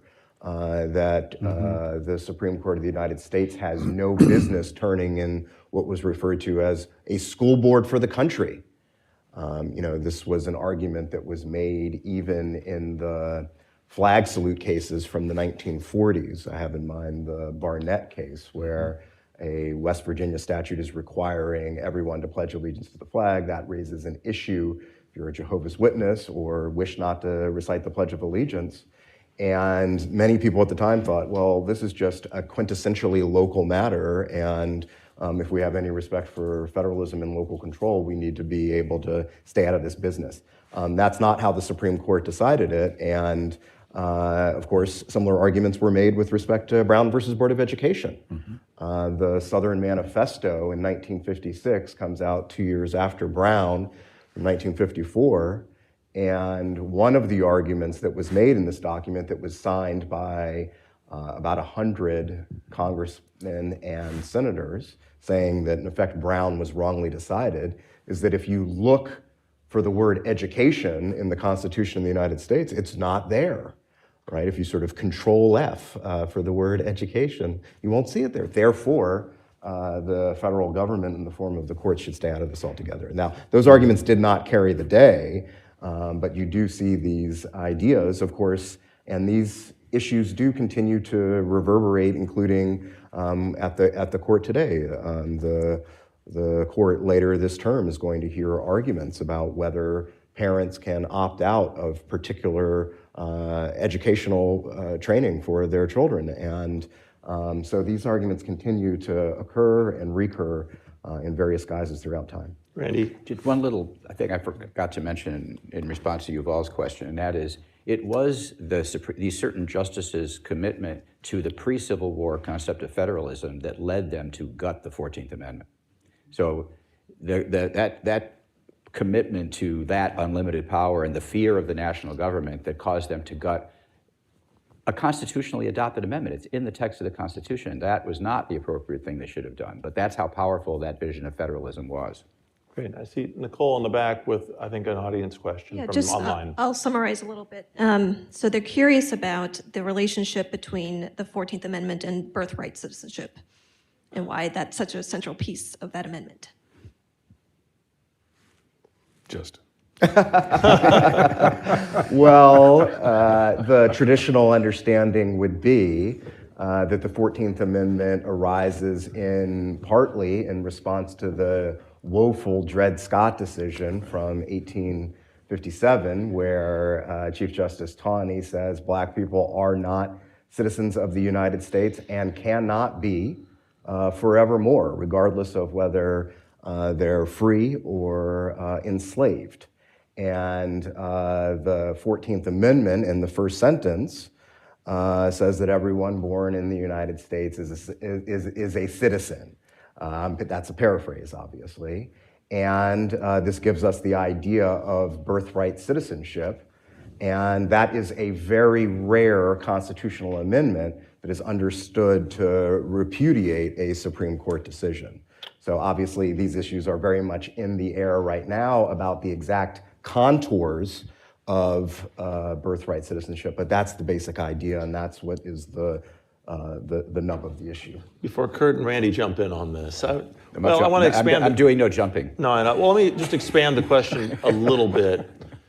We're in the middle of a national debate suddenly about birthright citizenship. Of course, this debate's been sort of emerging over the last couple of decades, but now it's front and center thanks to the executive order.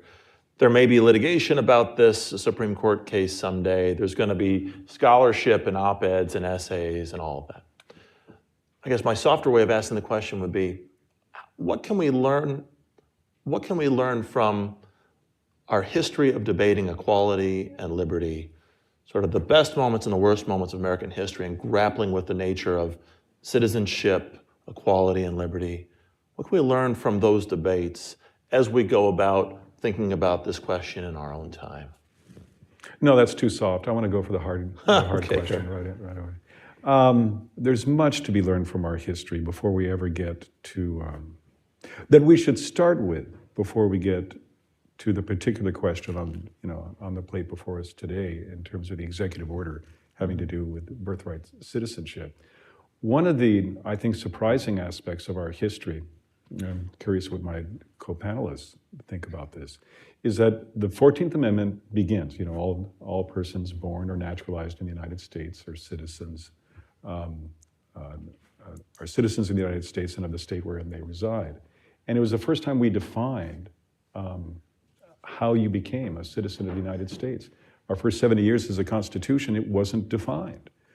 There were references to citizenship in the Constitution, natural born citizen for president, things along those lines. But how you became a citizen was pretty much left to the states to decide for themselves. And different states had different approaches and different residency requirements. But for that first period, citizenship, even national citizenship, kind of began at a state level.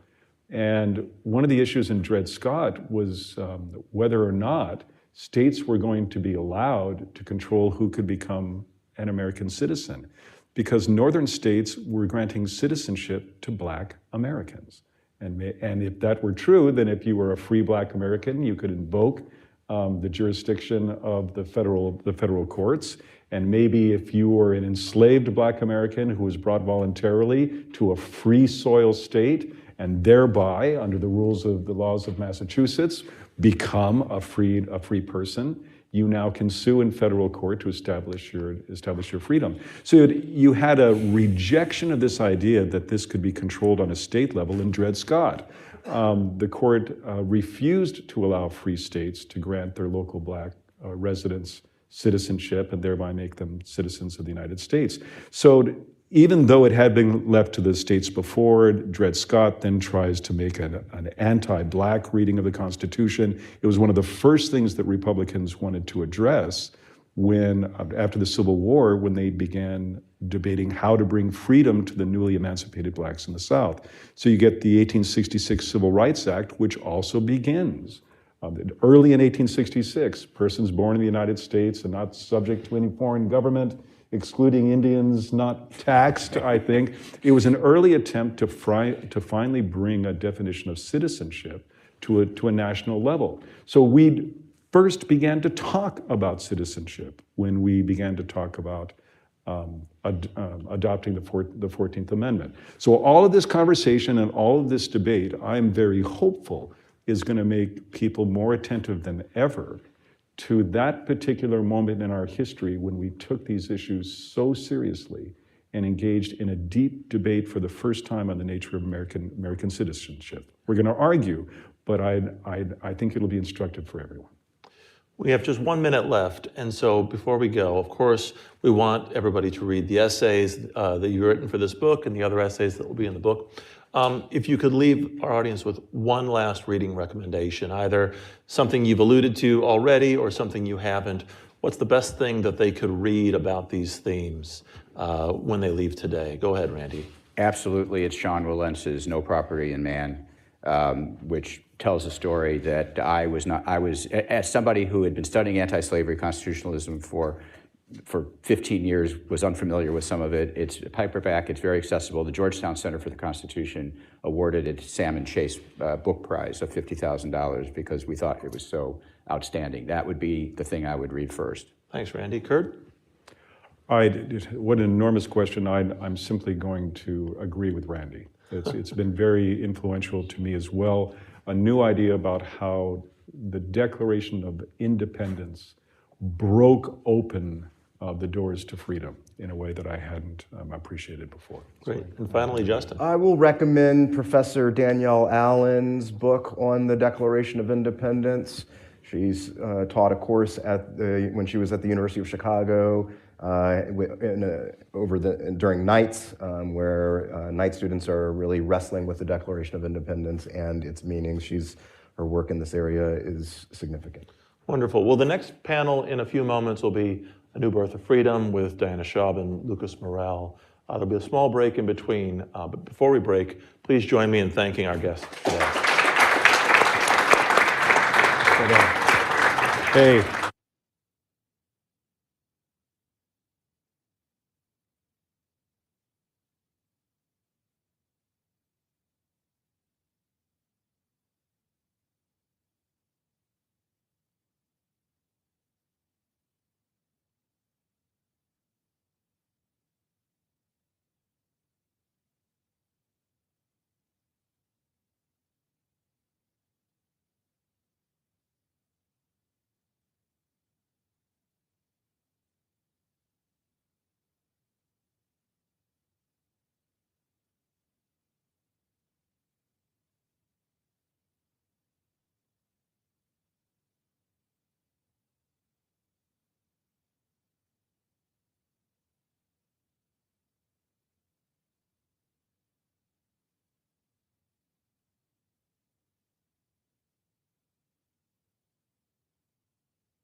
We're going to think through a lens that also came up quite a bit in the last one, which is the way in which this question was thought through in the 19th century, as the question of slavery grew increasingly unavoidable and contentious and ultimately paramount in American life.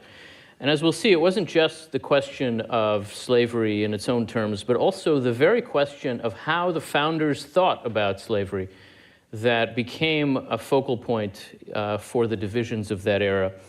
The very question that we're taking up today was also very much on Americans' minds in a very practical and significant way in those dark and dangerous middle decades of the 19th century. And we're going to think about that in part through the lens that we've already begun to think through of Frederick Douglass, in part, of course, through the thought of Abraham Lincoln, and then more broadly and more generally. And we'll do it with the help of just two ideal scholars to help us understand that moment and its thought and statesmanship. We'll hear first from Diana Schaub. Diana is, for our purposes, first and foremost, a non-resident senior fellow here at AI. She is also a professor emerita of political science at Loyola University. Her work is focused on the history of political thought, but also in some very significant ways on exactly the questions we're thinking about here, the thought of Abraham Lincoln and Frederick Douglass and African-American political thought. She's the author, most recently, of his greatest speeches, How Lincoln Moved the Nation, among a number of other important books, and she holds a PhD from the University of Chicago. We'll hear second from Lucas Morel, the John K. Boardman Professor of Politics at Washington and Lee University. He's also established himself really as one of America's foremost scholars of Lincoln's thought and statesmanship, the author of Lincoln and the American Founding, among other important books. He's also a member of the U.S. Semi-Quincentennial Commission, and so has had to think about this 250th quite a bit, and that's also an excuse to say semi-quincentennial, which I'm trying to practice 2 times. in preparation for next year. And he holds a PhD from Claremont. These are two just spectacular scholars, and I think we're really in for a great conversation. Diana, please start us off.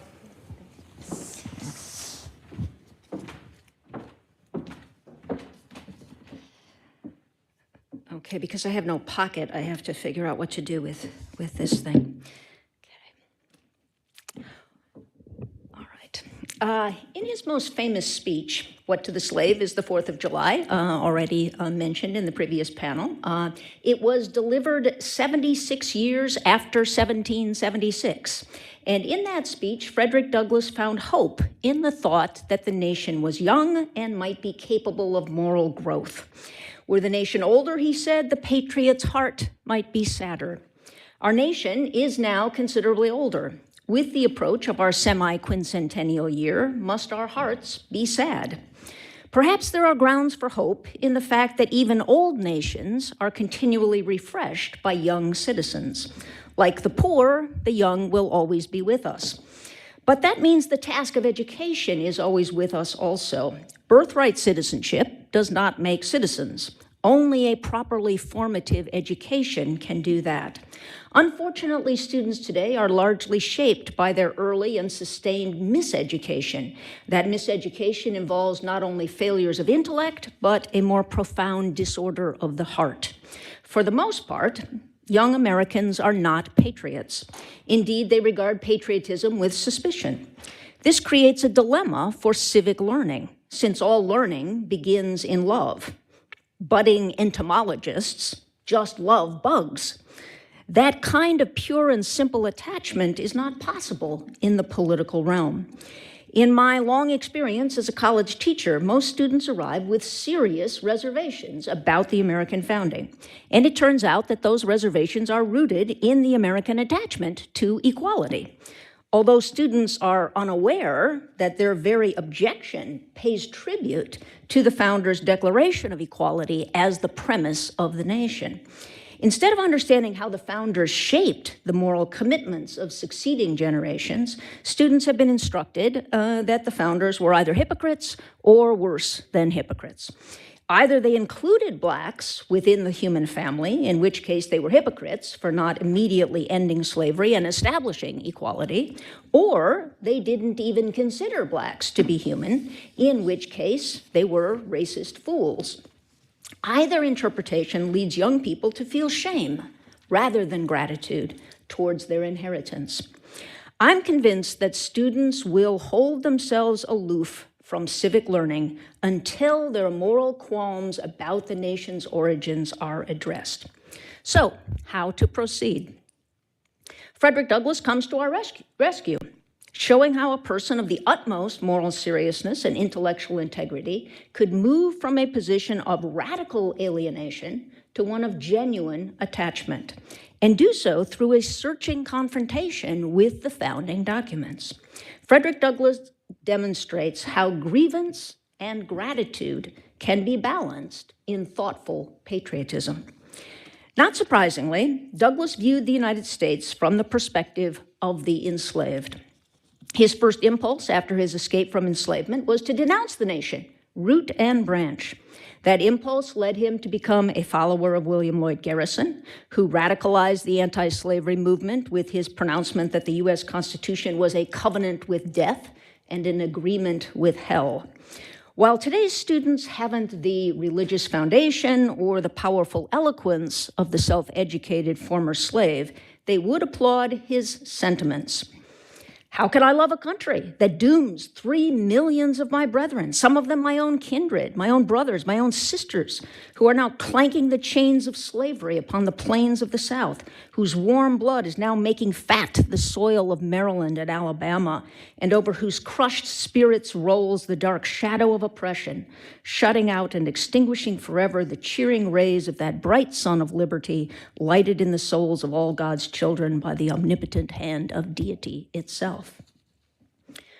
For Douglass, this verdict committed him to revolution.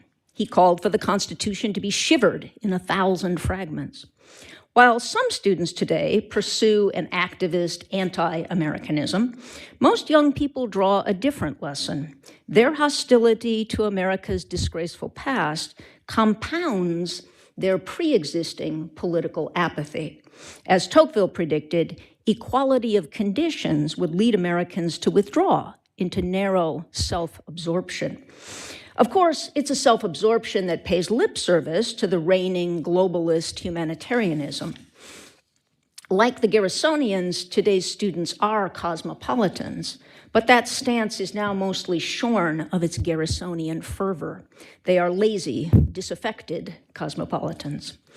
One reason why Frederick Douglass is so suited to our moment is that he was not content to remain alienated from the land of his birth. His quest to belong can be glimpsed even in his earliest expressions of non-belonging. In a letter written to Garrison from Belfast while Douglass was on an international speaking tour, Douglass begins by asserting, "As a nation, I belong to none." He is a sojourner abroad, welcomed on terms of equality and celebrated as a hero, but still an itinerant stranger. Despite his exile and deracination, Douglass calls the United States home. Repeatedly, he speaks of the land of my birth, from which he is an outcast and an outlaw. Douglass is self-reflective about his uprooted condition, which he recognizes as anomalous. That men should be patriotic is, he writes, perfectly natural. And as a philosophical fact, I am able to give it an intellectual recognition. But no further can I go. In his reflections upon the phenomenon of patriotism, Douglass points to a kind of natural, aesthetic attachment to one's native land, as well as a natural attachment to one's blood kin.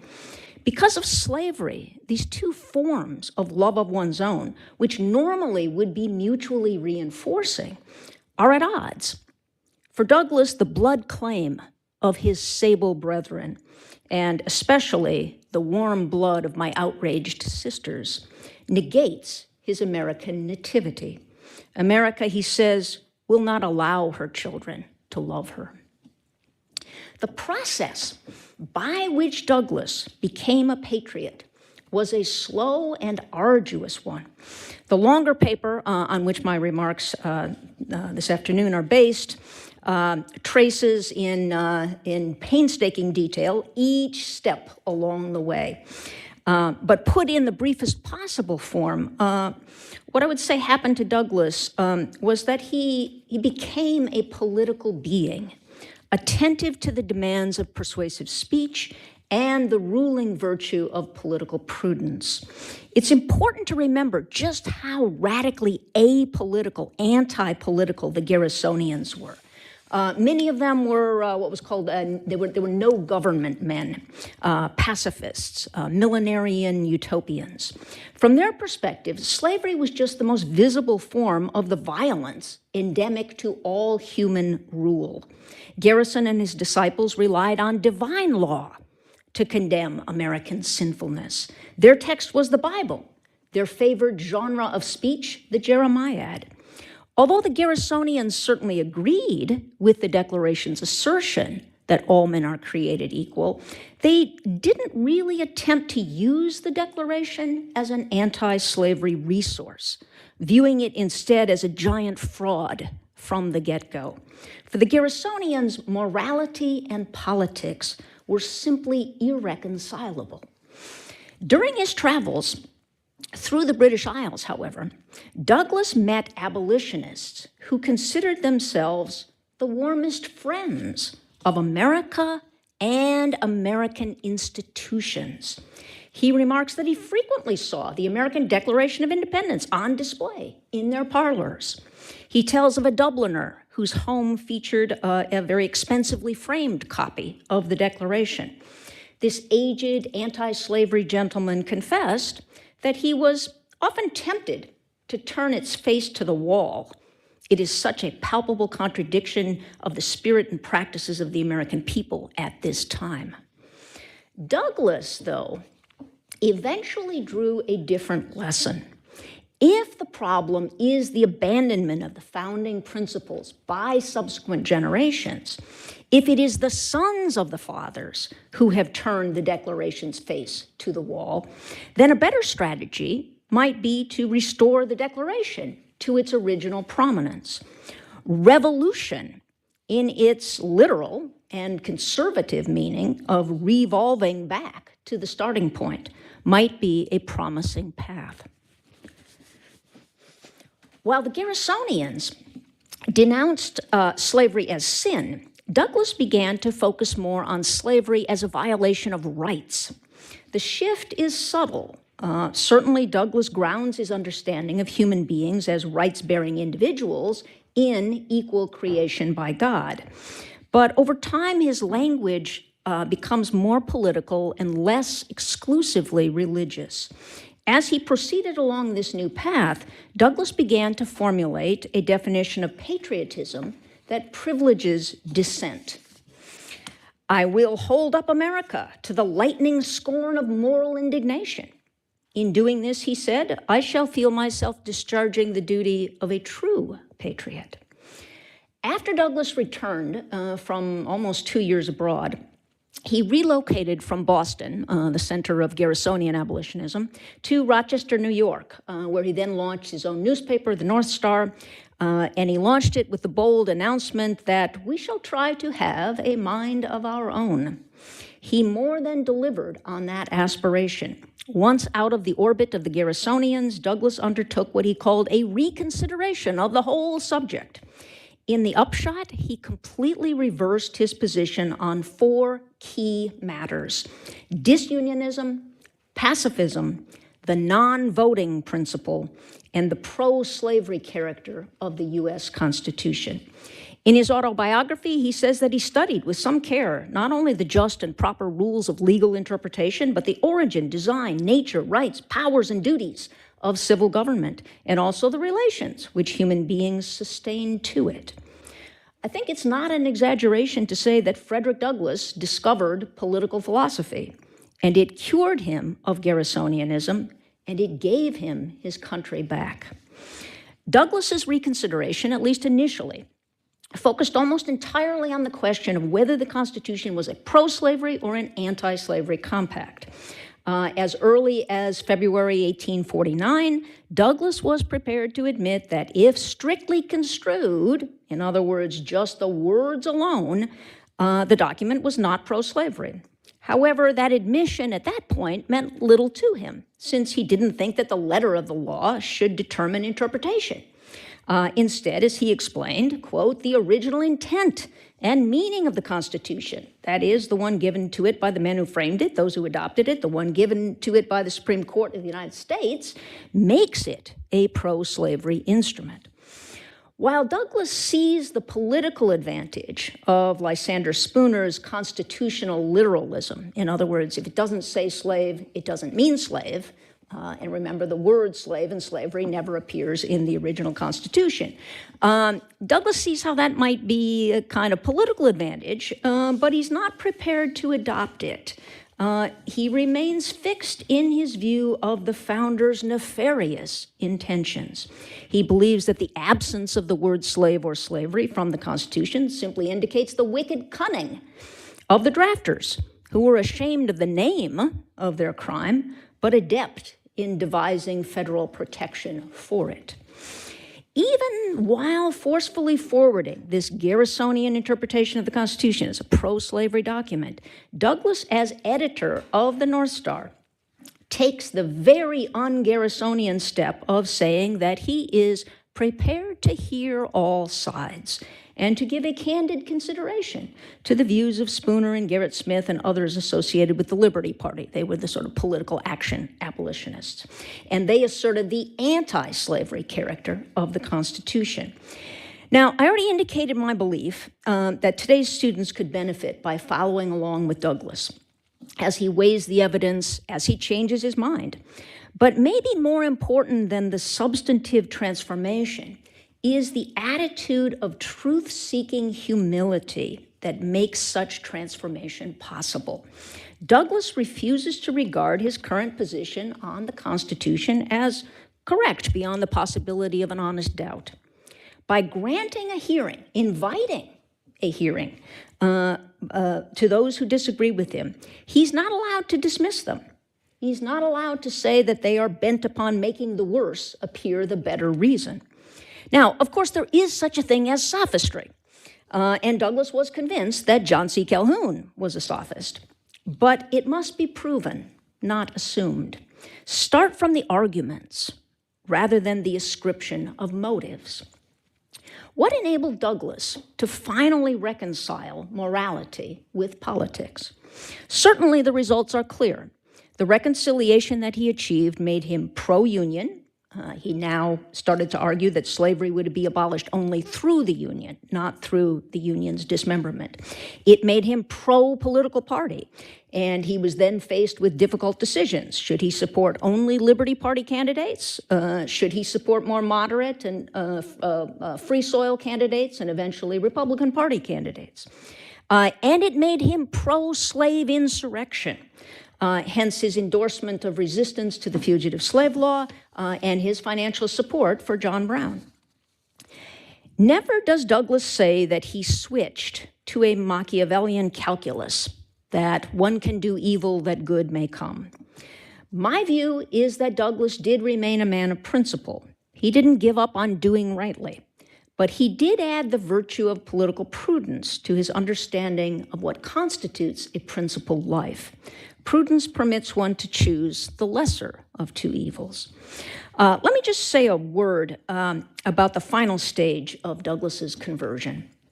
Unlike some of his new mentors, especially Lysander Spooner, dean of the anti-slavery constitutionalists, Douglas did not fling to the winds the question of authorial intention. Whereas Spooner, who looked only at the words themselves, disallowed all speculations as to the opinions of the Constitution makers, Douglas says something a little different. He says, I am only in reason and in conscience bound to learn the intentions of those who framed the Constitution in the Constitution itself. So for Douglas, intention still matters, and it is discoverable in the text. The text is the record of its maker's intention, an intention that can then be confirmed through knowledge of the historical record. And over the decade of the 1850s, Douglas's interest in the founders grew as he developed a very sophisticated reading of the text, which did not scorn research into the wider context. In a certain sense, I think you can say that both the extreme Garrisonian pro-slavery reading and the extreme Spoonerian anti-slavery reading, both of those interpretations were the creation of purists. As soon as Douglass saw compromise in a document or in an institution or in a person, he rejected it as hopelessly compromised, a pact with the devil. Spooner was an absolutist of sorts also. He simply refused to see any compromise with slavery in the Constitution. The charter was worthy of support because it was pure. It had an admirable preamble, and that preamble controlled the meaning of each provision and invalidated any interpretation that it was at odds with true justice. Yet, for most Americans who did know something of their history, Spooner's literalism seemed like a kind of semantic trick. I mean, it's true that the words slave and slavery don't appear in the Constitution, but what about the thing? Is it there? And if so, what does that mean about our ability to swear an oath to the Constitution? What Douglass achieved in the end, in the final speech, that 1860 speech, the Glasgow speech, is where this is most clear. What Douglass achieved was a vindication of the founders' intent. Instead of denying the presence of compromises in the document, he re-examined key provisions to see whether they amounted to a compromise of the principle of human liberty. Is it possible to construct a compromise that isn't compromising? The paradox here is a permanent one. Should we celebrate the spirit of compromise and mutual concession? Should we venerate those statesmen who ingeniously craft modes of adjustment that pacify intestine feuds? Should we lament the rise of extremists for whom compromise is a dirty word? Yes, yes, and yes. And yet, compromise is sometimes a dirty word. She compromised herself and all she ever stood for. They were discovered in a compromising position. As Douglass's experience of the world grew, he became more discerning in his evaluations of the proper types of and times for compromise. Unlike, say, Abraham Lincoln, Frederick Douglass never joined in the admiration for Henry Clay, the great compromiser, author of the Missouri Compromise and the Compromises of 1850. But Frederick Douglass did come to value the prudence spoken of in the Declaration of Independence and the principle-preserving practical compromises devised by the anti-slavery delegates to the Constitutional Convention. And I think that the result of this realignment on Douglass's part can be seen in the first great speech that he delivered after his 1851 change of opinion. Here I think I'm going to quarrel a bit with Justin's reading of the 4th of July address. In that speech, everybody knows Douglass savages the government, he savages the church, he savages society of the day with all of his usual force. But what is new and important about that speech is that the scathing denunciation is sandwiched between two sections that celebrate the nation's founding charters. Douglass begins the speech with praise for the Declaration, and he ends it with praise for the Constitution. Moreover, for the first time in any of his speechifying, he addresses his audience as fellow citizens. So the July 4th address stands as his most extensive tribute to the revolution. And above all, Douglass credits the saving principles of the Declaration. Of the statesmen, patriots, and heroes who contended for those principles, Douglass insists that their fight was not for themselves alone. Quote, their statesmanship looked beyond the passing moment and stretched away in strength to the distant future. I think it's worth noting that Douglass characterizes the revolutionary generation as having declared for liberty. Repeatedly, Douglass invokes liberty, never mentioning equality, although he does twice add justice. So he links liberty and justice. Now, let me remind you, the title of our panel, Slavery, Equality, and the American Revolution. Our tendency, I think, is the same as that of our students. We see slavery as a violation of the Declaration's equality principle. And of course it is. Nonetheless, I think that Douglas's focus on liberty is the more natural and the more sound approach. The real objection to enslavement is not that it treats other persons or groups unequally, but that it deprives the enslaved of their liberty. After all, one could remedy the inequality by enslaving everyone, a possibility of degenerate democracy about which Tocqueville warned us. So what mattered to Douglas was the moral content associated with equality. Was there equality of rights, equality of liberty? Douglas's autobiography is entitled My Bondage and My Freedom.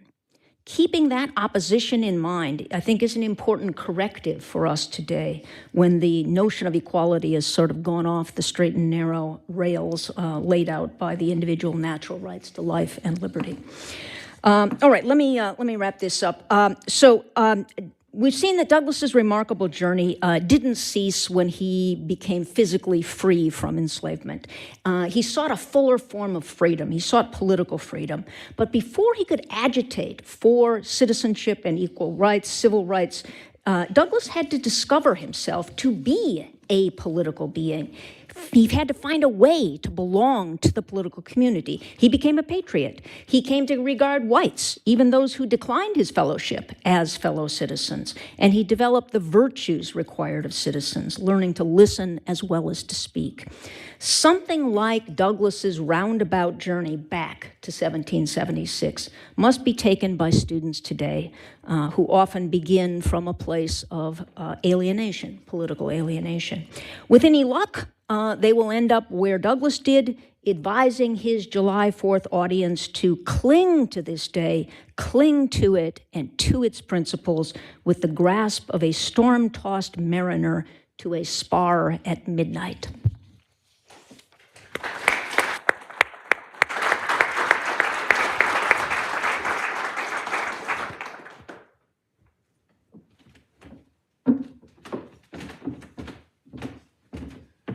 Thanks, Yuval, for inviting me back to AEI. I think the last time I was here was a conversation about Frederick Douglass with Diana Schaub. Rule number one, never follow Diana Schaub.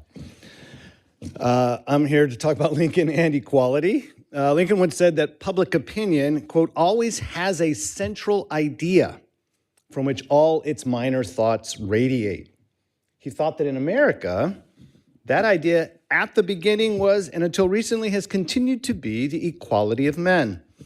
He made that comment in December 1856. This was after the defeat of the Republican Party's first candidate for president, John C. Fremont. Lincoln argued that the election of the Democratic candidate, James Buchanan, the doughface from Pennsylvania, he said that that was a struggle by one party to discard that central idea, to substitute for it the opposite idea that slavery is right.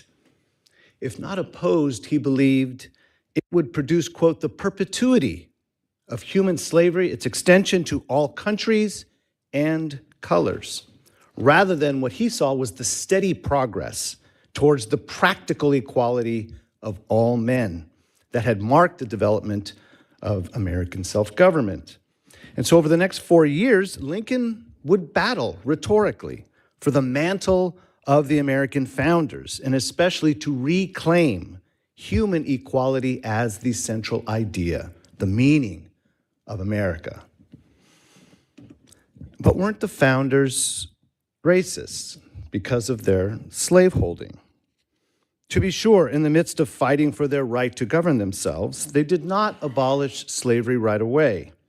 Lincoln argued that when Americans fought for independence and then framed the Constitution, they were, quote, in a certain sense compelled to tolerate slavery. It was a sort of necessity, he said. However, they viewed it as an evil not to be extended, and within the federal system sought what he called the peaceful extinction of slavery, that is to say, the eradication of slavery through political means. These are his words in 1858. I think that was the condition in which we found ourselves when we established this government. We had slavery among us. We could not get our Constitution unless we permitted them to remain in slavery. We could not secure the good we did secure if we grasped for more. Having by necessity submitted to that much, it does not destroy the principle that is the charter of our liberties. That charter was what Lincoln called that old Declaration of Independence. And of course, he made a habit of quoting the line about all men being created equal. He said, lose sight of this principle, and it would tend to rub the sentiment of liberty, rub it out of the country, and would transform this government into a government of some other form. But the idea of getting right with the founders wasn't unique to Lincoln.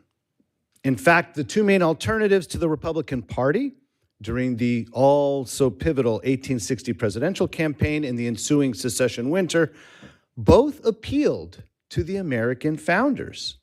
Northern Democrats supported Lincoln's longtime rival, the Illinois Senator Stephen Arnold Douglas. And this is Douglas. Douglas referred to our revolutionary fathers. He said that they were unconcerned about the future of slavery in America.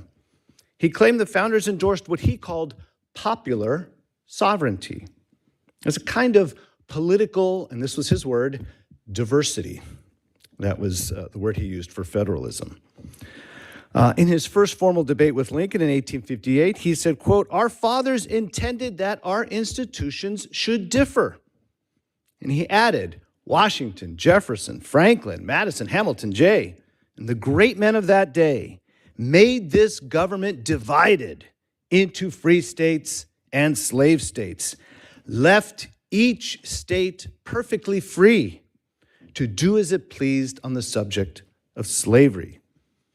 Again, the fathers of the revolution, he said, and the sages who made the Constitution well understood that the great varieties of soil, of production, of interests in a republic as large as this required different local and domestic regulations in each locality, adapted to the wants and interests of each separate state.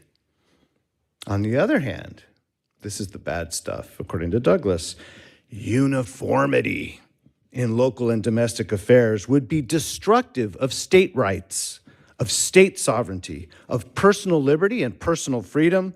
Uniformity is the parent of despotism the world over, not only in politics, but in religion.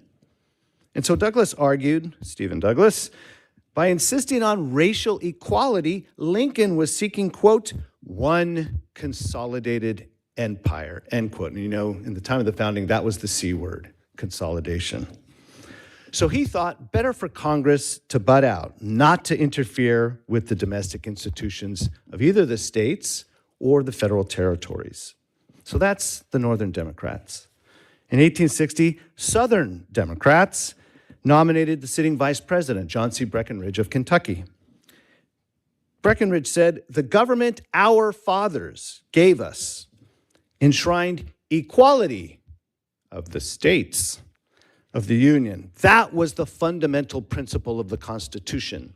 He said that Constitution was framed and transmitted by the wisest generation of men that lived. The principles upon which it was originally framed comprised not only state equality, but also what he called equality of the rights of citizens in their persons and property, which of course included property in human beings. In a September 1860 campaign speech, Breckinridge argued that, quote, the common territories of the Union were open to the common settlement from all the states. He insisted on the right of Southern slave owners to settle in federal territory with their slaves. It would be, as it were, discriminating against Southern white men if you told them they couldn't take their black slaves to the territories. Adhering to the notorious 1857 Dred Scott opinion of Chief Justice Roger B. Taney, Breckinridge claimed that between slave property and other property, no distinction exists. Therefore, Congress has, quote, the power coupled with the duty of guarding and protecting the owner in his rights in federal territory. Although the speech was designed to unite Democrats around one candidate, around him, by getting Stephen Douglas to leave or withdraw from the race, he didn't forget the Republican candidate.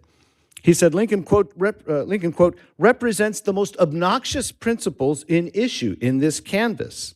He said those principles were clearly unconstitutional because they disregarded Taney's ruling in Dred Scott, which had interpreted the Due Process Clause of the Fifth Amendment to guarantee a federal right of property, including slaves.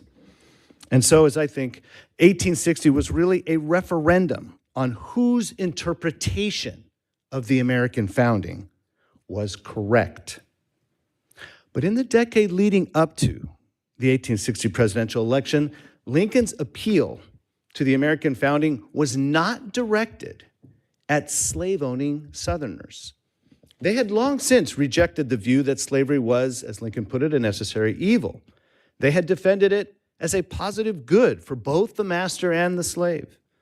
Lincoln's main concern was that white Northerners would be tempted by Stephen Douglas's version of popular sovereignty, precisely because it was neutral on the slave question.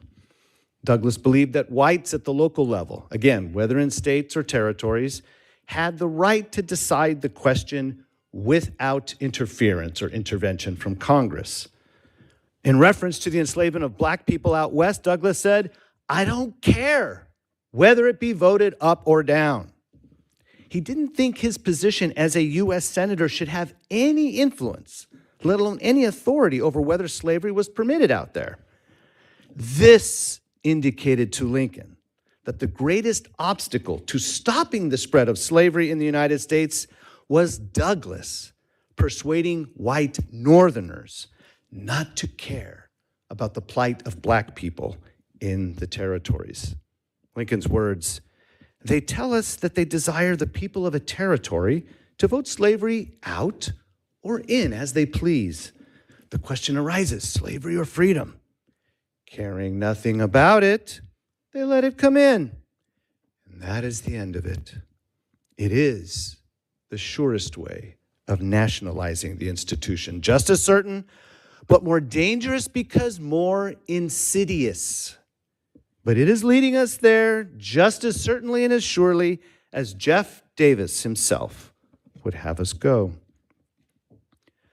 This policy, this don't care policy of Douglas's was insidious, Lincoln said, because it would make slavery national without a single politician north of the Mason-Dixon line actually arguing in favor of slavery.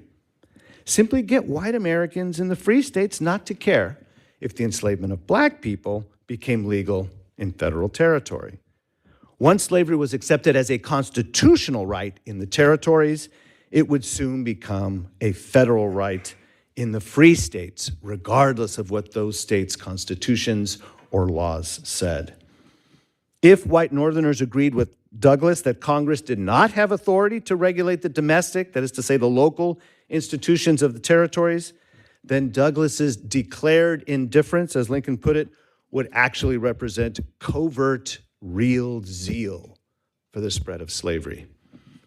Lincoln warned that this version of popular sovereignty, coupled with the Dred Scott ruling, would set this policy in motion in the not-too-distant future. So Lincoln's solution was a call, an appeal to the American people to, quote, readopt the Declaration of Independence, end quote. In so doing, they would not only have saved the Union, but in his words, so saved it as to make and to keep it forever worthy of the saving. Following the example of the founders, as we learned earlier, they banned slavery in the Northwest Territory, first under the Articles of Confederation, then under the Constitution. A country worthy of the saving needed to be a country that limited the spread of slavery as a step towards its eventual demise. So Lincoln made a correct view of the American founding central to the nation's response to alternative interpretations promoted by influential figures just like, or such as Chief Justice Taney and Senator Douglas. Senator Douglas, in my estimation, in the 1850s was not the most important Democrat, he was the most important politician in the United States. Beginning in 1850, what Clay failed to do with the compromise measures, it was Douglas that got that through Congress. Then, of course, the Kansas-Nebraska Act, and then defeating Lincoln in 1858. Unlike Lincoln, Taney and Douglas thought the principles of the Declaration were true, but only for white people. And they read it that way to defend the slaveholding founders from charges of hypocrisy. So here is Taney in the Dred Scott opinion. The enslaved African race were not intended to be included, form no part of the people who framed and adopted this declaration. For if the languages understood in that day would embrace them, the conduct of the distinguished men who framed the Declaration of Independence would have been utterly and flagrantly inconsistent with the principles they asserted. That's Taney. Here's Douglas, echoing this reading, this interpretation of the Declaration just 1 year later in his debates with Lincoln. Are you willing to have it said that every man who signed the Declaration of Independence declared the Negro his equal and then was hypocrite enough to continue to hold him as a slave in violation of what he believed to be the divine law? Douglas inferred, plausibly enough, that on Lincoln's reading, black people into the Declaration, the founders were, quote, bound as conscientious men that day and that hour, not only to have abolished slavery throughout the land, but to have conferred political rights and privileges on the Negro, elevated him to an equality with the white man. Their decision not to free their slaves, quote, shows that they did not understand the language they used in the Declaration to include any but the white race. So the social context, I believe, would shape how Lincoln and Stephen Douglas appealed, especially to the citizenry of Illinois. White supremacy there was not the exception, but the rule. The few blacks that lived there possessed very few civil rights and no political rights. According to the 1848 Constitution, only white males could vote or serve in the state militia. Illinois statutes barred blacks from serving on juries and offering testimony against whites in courts. And in 1853, the infamous Logan Act was an act that prevented, quote, the immigration of free Negroes into this state, end quote. Douglas routinely exploited the racial animus of white Illinoisans by calling Lincoln's political party the Black Republican Party or the Abolition Party. At least at that time, abolitionists were a fringe element of society. You didn't invite them to your parties, all that stuff. For his part, Lincoln responded by tying the future security of the rights of white people to the present insecurity of the rights of black people.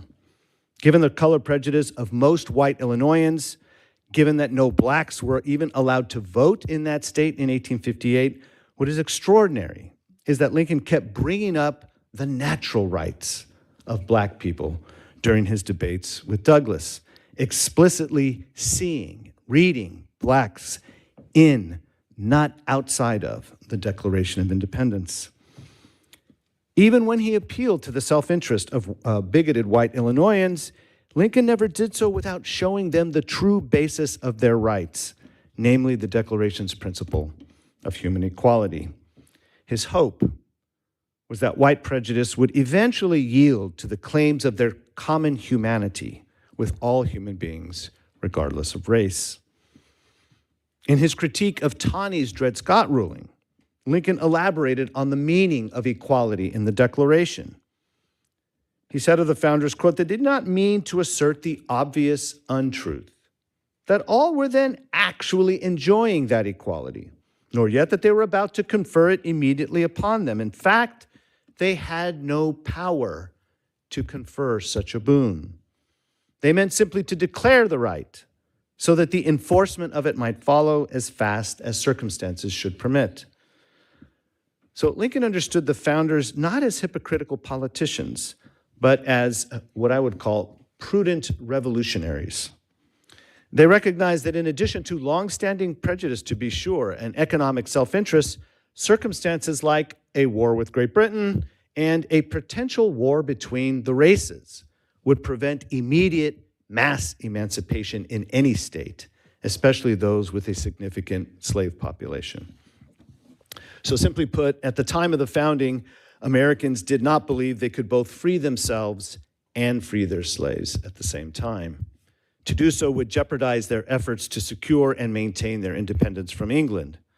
The success of the American Revolution would require a united effort by the American states, a unity the states continued to see as essential, not optional, once independence was achieved.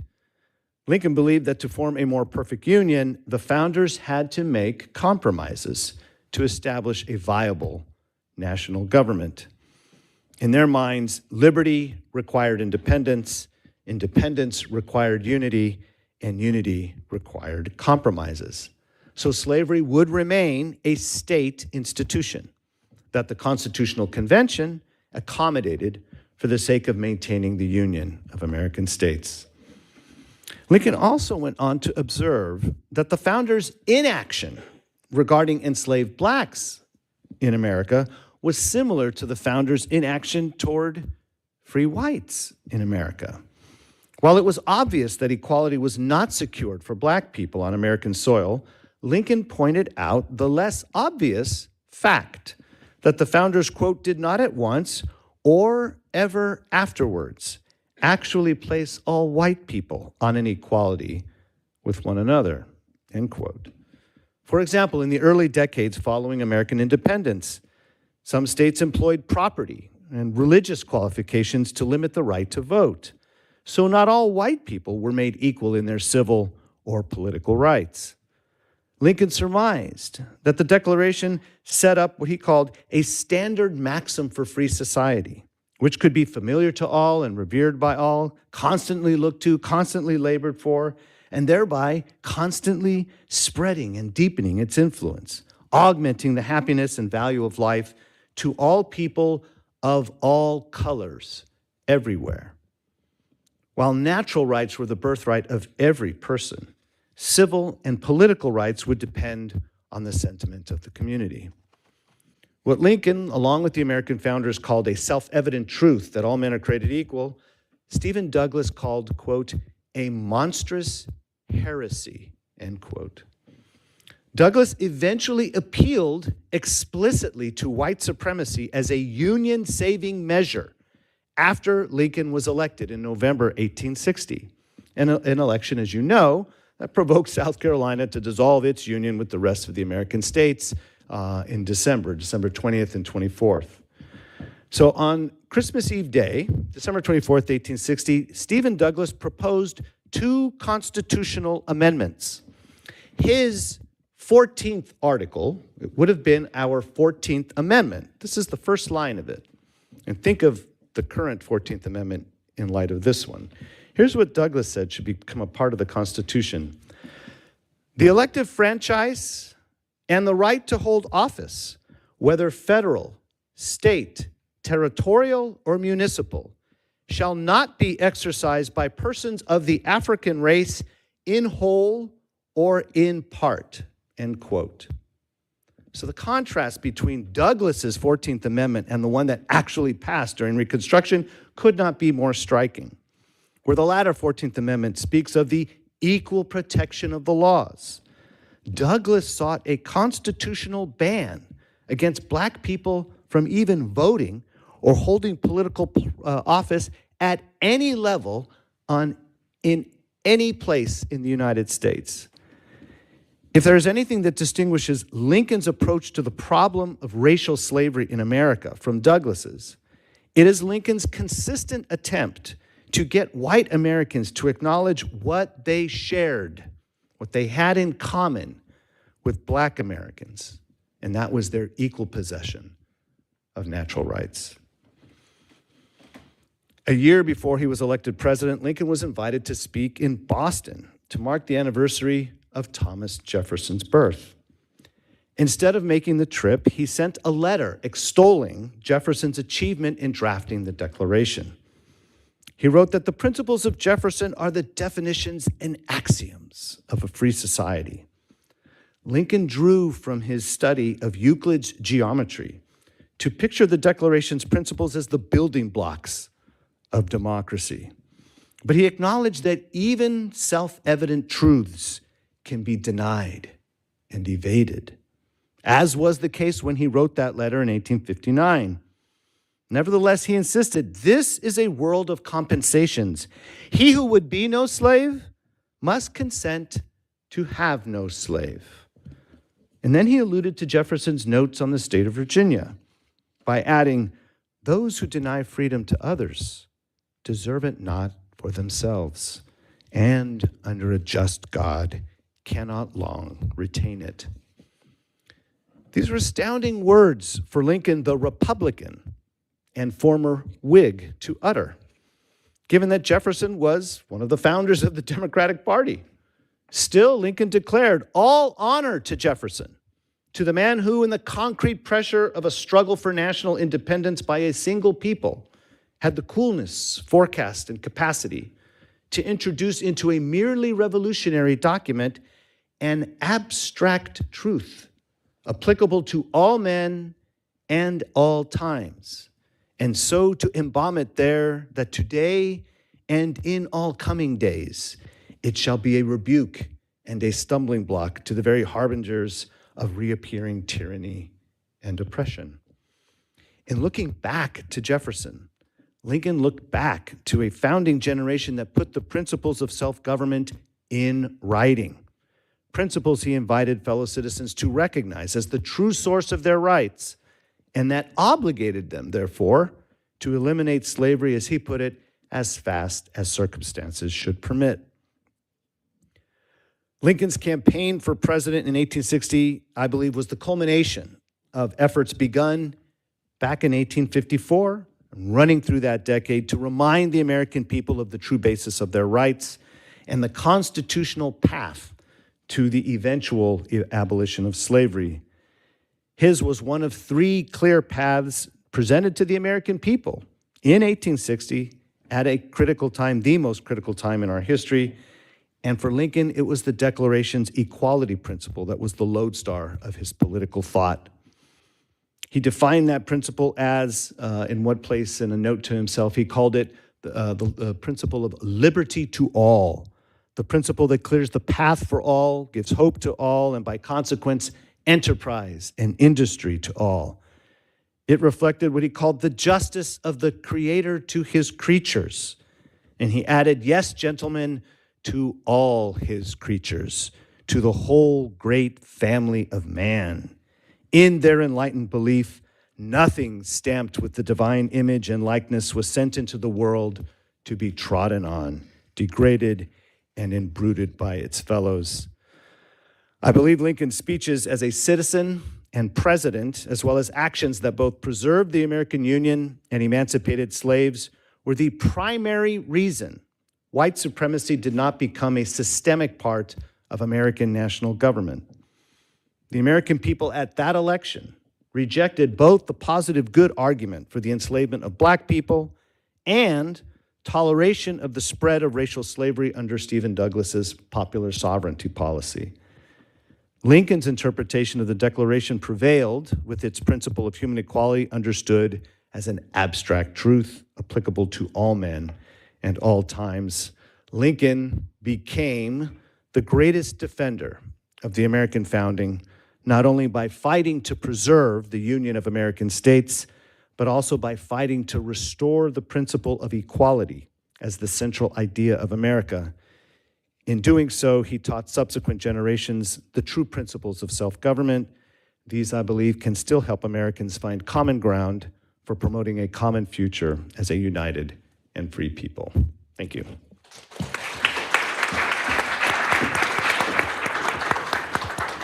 Well, thank you both for really rich, wonderful comments. One of the advantages we have in having the two of you on this panel is that each of you has written about both Lincoln and Frederick Douglass. And Not correcting each other. Not so far, but I'm going to work on that. Okay. We can think a little bit about the differences between them. And one of the striking differences in listening to you talk about their priorities is that it does seem, Diana, that Douglas emphasizes the Constitution, not the Declaration, in trying to persuade Americans, and in becoming persuaded himself in public, of the possibility that the founding is in fact not a pro-slavery moment. It would seem more obvious to look to the Declaration of Independence, and yet he seems to almost decide not to do that. Why the Constitution? Yeah, I mean, I do think the Declaration is there, but you're right to pick up this difference. And many of the, the great speeches from Douglas really focus on the Constitution and his change of heart about the nature of the Constitution. So that was key for him in breaking away from the Garrisonians. I mean, in part, it's just reflective of the fact that the battle that was going on was a battle over the nature of the Constitution. Americans are a constitutional people. Every controversial issue becomes a constitutional issue, and slavery was the issue of the day, the crisis of the House divided, and that was a battle over the nature of the Constitution. So he really did focus on the Constitution. I think that for Lincoln, I mean, Lincoln is also a dedicated constitutionalist. You go back to the Lyceum Address, which says, what will save the nation? We have a political religion of law-abidingness, of fidelity to the Constitution and laws.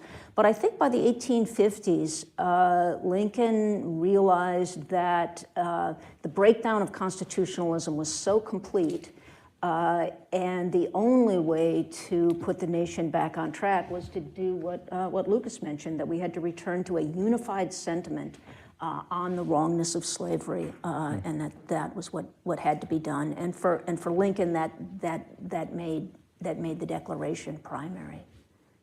Lucas, how do you think about that difference? Yeah, I think that difference is there, and I wouldn't disagree with anything that Diana said. I would just add that for Douglas, in a way, he didn't think he needed to persuade people who already believed in human equality.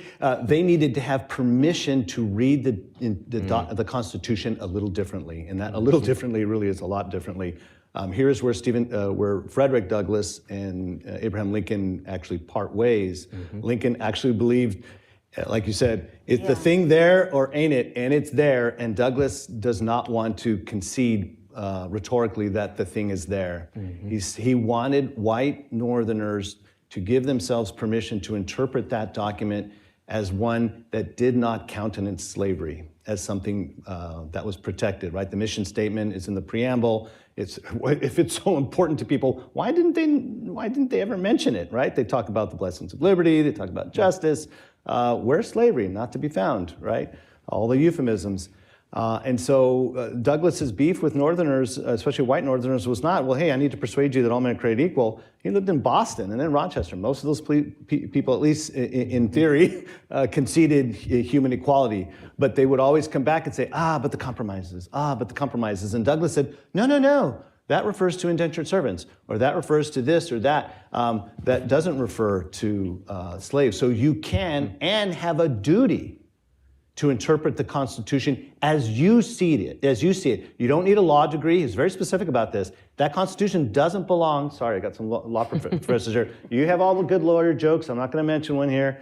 But he said you don't need a law degree to interpret your own Constitution. And so what is the only thing we got that emanated from a convention that met in secret, for crying out loud, was the text. James Madison himself, right, kept his notes not secret, but he purposely did not allow those notes to become public until after his death.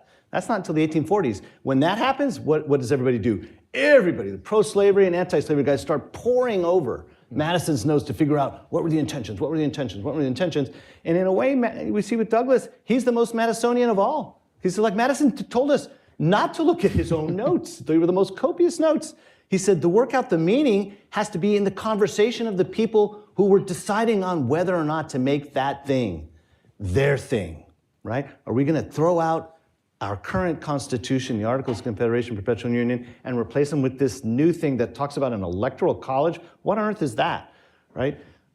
That's the relevant conversation, the conversations in the ratifying debates, not what happened by X number of men meeting in secret who had everyone their own intentions about the document. What does everybody have in common? It's in English, the document itself, and Douglas says, here, I can explain with Lysander Spooner's help and Goodell and Smith, I can tell you more or less within the four corners what this thing means. It's yours. You don't have to apologize. It is a pro-freedom Constitution. Actually, one more thing on the Declaration and where it does show up more in Douglas's writing, and that's in relation to his advocacy of violence. So I mentioned that at the same time that Douglas changes his mind about the Constitution, he also rejects the pacifism of the Garrisonians. And so in a piece like, his response to the passage of the Fugitive Slave Law and the attempts to enforce the new Fugitive Slave Law, he writes an editorial called, "Is It Right and Wise to Kill a Kidnapper?" And the kidnapper he has in mind are federal marshals who are enforcing the Fugitive Slave Law. So there his reasoning is very foundational. It's basically John Locke, you have a right to resist tyrannical government, and that really is drawn from the language of the Declaration. So I do think actually in his advocacy of violence especially in the early 1850s, that is associated with the role of the Declaration. He does the same thing in the autobiography, where he says that the slaveholders get what's coming to them, and every time they forward their subscription to the Declaration, they slit their own throats. Well, we have just a few more minutes, so let me just invite you to think of questions you might have, and we'll take those up in just a moment. I wondered, Anna, if this is also how you would explain the difference between them on the emphasis of liberty versus equality, which is an interesting point you brought out. It does seem like Lincoln does want to revert to equality anytime he can, and Douglas really does want to talk about liberty, almost instead. Yeah, again, it's on Lincoln. I mean, you gave the quote about liberty to all, right? That's from a fragment, yeah. But in a way, that's Lincoln's understanding of the meaning of equality is liberty to all. Sure. So I don't see them actually as disagreeing about that. I mean, the proper understanding of the two concepts are intertwined. They are part of that package of self-evident truths from the Declaration. But at the same time, there is this kind of manly element in Douglas, and so for him, often the stress is on liberty. Sure, let's take a question from online audience. The internet horde. Douglas dies in 1895 as Jim Crow was throttling black rights in the South. Was he optimistic or pessimistic about the future of the country at the end of his life? What happens to the memory of the revolution after Reconstruction? I don't know. I mean, we both. Right.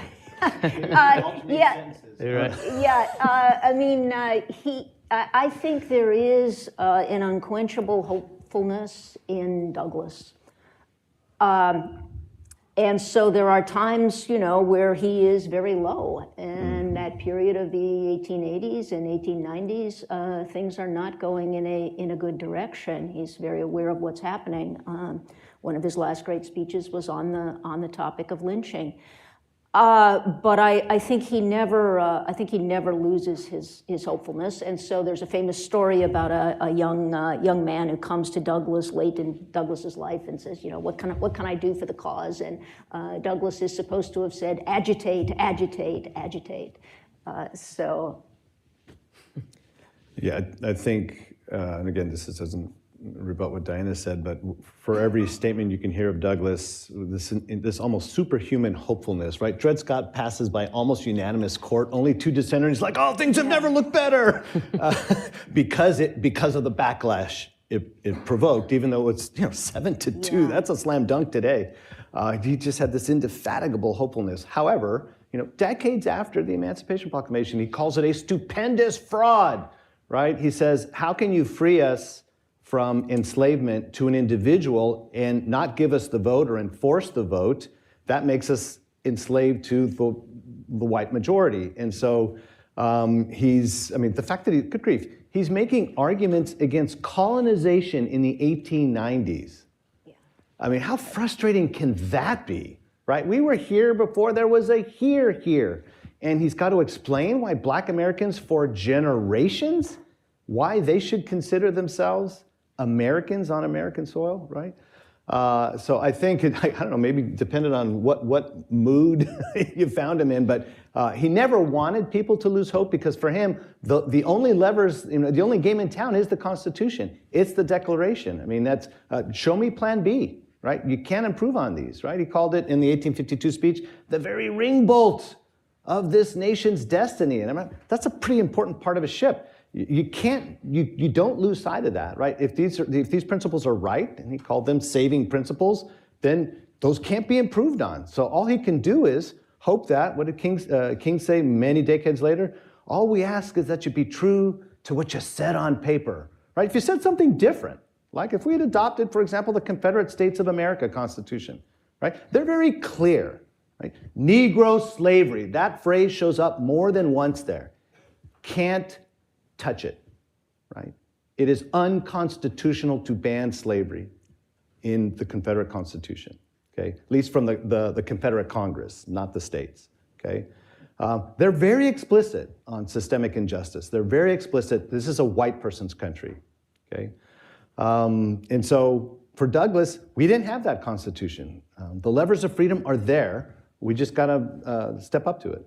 Yeah, this is in fact why it was so important to Douglas to get that 15th Amendment.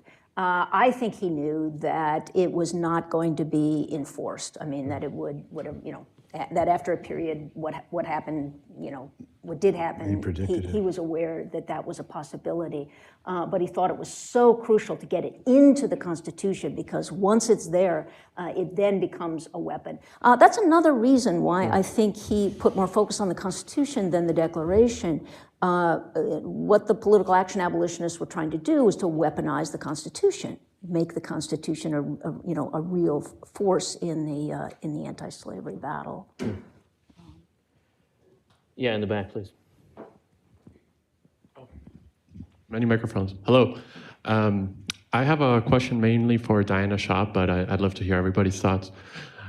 I guess the question is, can you really be a patriot if you think that your society is radically unjust in the way that Frederick Douglass thought? The motivation for asking this is that if we call Douglass a patriot, even in the later Douglass, not the Garrisonian Douglass, that Douglass still thinks that his society is radically unjust.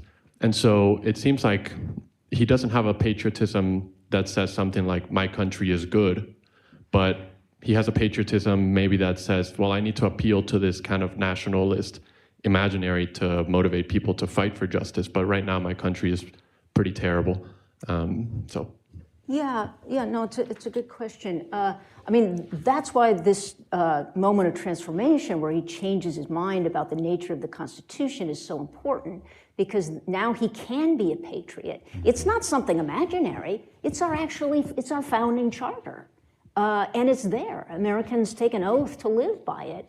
And so now the task, as Lucas said, is just to get Americans to live up to what they what they put down on paper.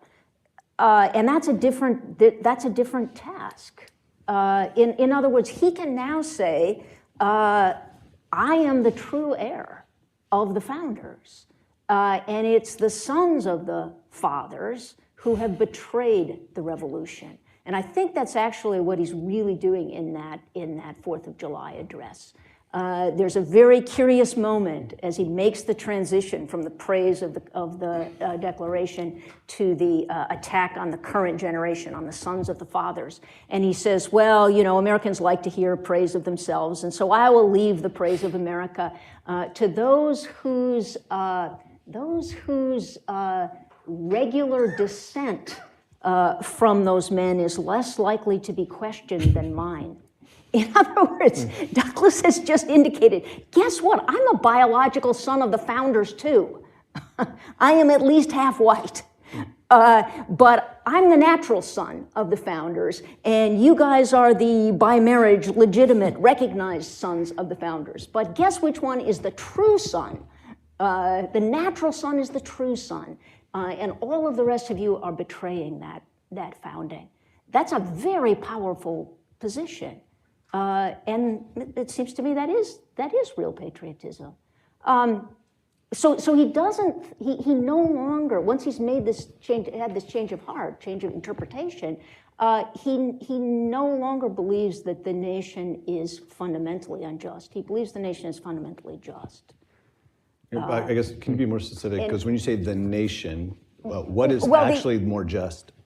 I'm sorry, what is? What is the thing that is unjust? You said the nation, but is it the people, the institutions, the principles? Well, yeah, I mean, look at the middle of the 4th of July address. It's the government, it's the churches, it's the social life and beliefs. I mean, that is a scathing denunciation of the current generation. But the way you condemn that current generation is by holding them up to the standards articulated in the founding. Yeah, so you hold on to the Declaration, you hold on to the Constitution, you hold on to the Bible, right? So these are the things that, in his reading, are the things that are being, that the current generation is failing to live up to. I teach the 1852 speech every year, and the first portion of that speech, he is studiously silent about the slaveholding of the founders. The only time he mentions it is when he mentions that Washington couldn't die until he freed his slaves, right? He does so famously in his will. Why does he leave out what everybody knows is true? Right? Go ahead. Yeah, listen, but I would say, I mean, there certainly is the focus on the founding charters. But, and the founders themselves, he calls them heroic. So he actually, he believes that the founding generation handled the dilemma of slavery better than subsequent generations. So he is prepared to grant that they did the best they could in the conditions that confronted them. They put the nation on a path towards the abolition of slavery, and various things happened to cause us to go off that path. Let me ask you as teachers, I mean, what you're getting at here is a challenge for the ambition you set out, Diana, which is to use Douglass to help contemporary students move from their own rejection of the founders and their legitimacy in the direction of patriotism. In a sense, Douglass is working in a time when the current generation is demonstrably worse than the generation of the founders in relation to race and slavery. When he can actually point to an example of the founders being better than we are, we're in a different situation. And approaching today's students and trying to help them see how they should think about the founders, these students, at least where they start, can begin by imagining that actually they're better than the founders, we're better than the founders, because we don't begin from a place of hypocrisy. And yet they assert these principles to us, and we're supposed to take them seriously. How do we use Douglass, how do we use Lincoln to help these students out of that dilemma? Yeah, that's interesting. So it is in certain respects a different situation, and yet I think they immediately respond to Douglass and the early Douglass, the Garrisonian Douglass, because they share that negative assessment of the documents and of the founding. So, yeah, it does require a kind of development of historical imagination. They have to put themselves into Douglass's shoes. But it seems to me it's easier for them to step quickly, immediately into Douglass's shoes than it is to step into the shoes of Jefferson, for instance. I mean, there's just they don't want to give any benefit of the doubt to Jefferson. Yeah. Lucas, how do you think about this challenge as a teacher? How do you help students get to that place? Yeah, well, I teach a class called Lincoln Statesmanship, and I begin class by saying, look, I have clearly made up my mind. This is Lincoln, decent politician, question mark. I have already come to that conclusion, but I said, for them, the task is not to convert them to become Lincolnians. The task is to show them that Lincoln was an option presented to the American people, an option that he worked diligently to present, there were other options on the table. Douglas, far superior in terms of his own political expertise, experience, following, et cetera. Stephen Douglas. Yeah. And then, of course, Breckinridge and the Southern Democrats. So what I do in this class is I say, look, I could teach you a class on Lincoln and all we do is read Lincoln. You'd be pretty good, but you wouldn't be great. I want you to be great. And to be great, you have to see his opponents. You have to see how articulate the pro-slavery position was rendered. You read the farewell address of Jefferson Davis, Mississippi senator, explaining why he's not going to show up to work the next day because of what his state has decided to do, secede. You read the secession ordinances, right? You read, did I mention Calhoun yet? It's always South Carolina. What is up with that? You read Calhoun, 1837, 1848, 1850, the godfather of the positive good theory of slavery, good for the master and the slave. And then you read Douglas. That was the threat, not Calhoun. Douglas was the threat. I mean, Calhoun dies in 50, but it's Douglas tempting people who would have no intentions whatsoever of owning a person, ever. My people never owned slaves, that whole crowd. That's the threat, Lincoln says. These are people who are becoming tempted into thinking that, oh, yeah, only white people signed the Declaration. I guess it's like that proto-George Wallace position. So as I tell them ad nauseum, my job as a professor is to make it a fair fight. Make it a fair fight. And so if I think Lincoln is all that, well, who were the strongest opponents of Lincoln? In other words, what was it that the American people were watching when they chose Douglas instead of Lincoln in 1858? And then Lincoln makes sure that the debates are published as a book in the following year. Why does he do that? Right? Why does he travel all the way first to Beecher's church? They have so many people buying tickets, they move it to Cooper Institute. Why is he giving a speech way over in New York? And then on the way back, as the great Michael Burlingame puts it, he does this victory lap through the New England states. He continues to introduce himself to the American people. Hey, you're running for president? No, I'm not standing for president. Yes, I am. I'm not running for president. I don't think I'm worthy, blah, blah, blah. He's positioning himself to be the second choice of people if they can't go with their favorite son. So I want my students to see that none of this is a fait accompli. None of this is, like watching the Titanic and knowing how it ends. With Lincoln, we know how it ends. I'm trying to get them to watch this in real time, in the same way you teach Douglas. 1847, that 1852 speech, that's his coming out speech. He announced in 50, I'm gonna change my opinion, but I'm not yet sure about this Constitution thing, but I'm no longer willing to leave it in the hands of the pro-slavery dudes. And so in 1852, that's when he says publicly for the first time, in a sense, I'm no longer a Garrisonian. I'm in both feet, Constitution, pro-freedom, and these are the reasons why, and it freaks Garrison out. But that speech is super important for a number of reasons. Well, that is our time. Let's thank our panelists and thank all of you for joining us today.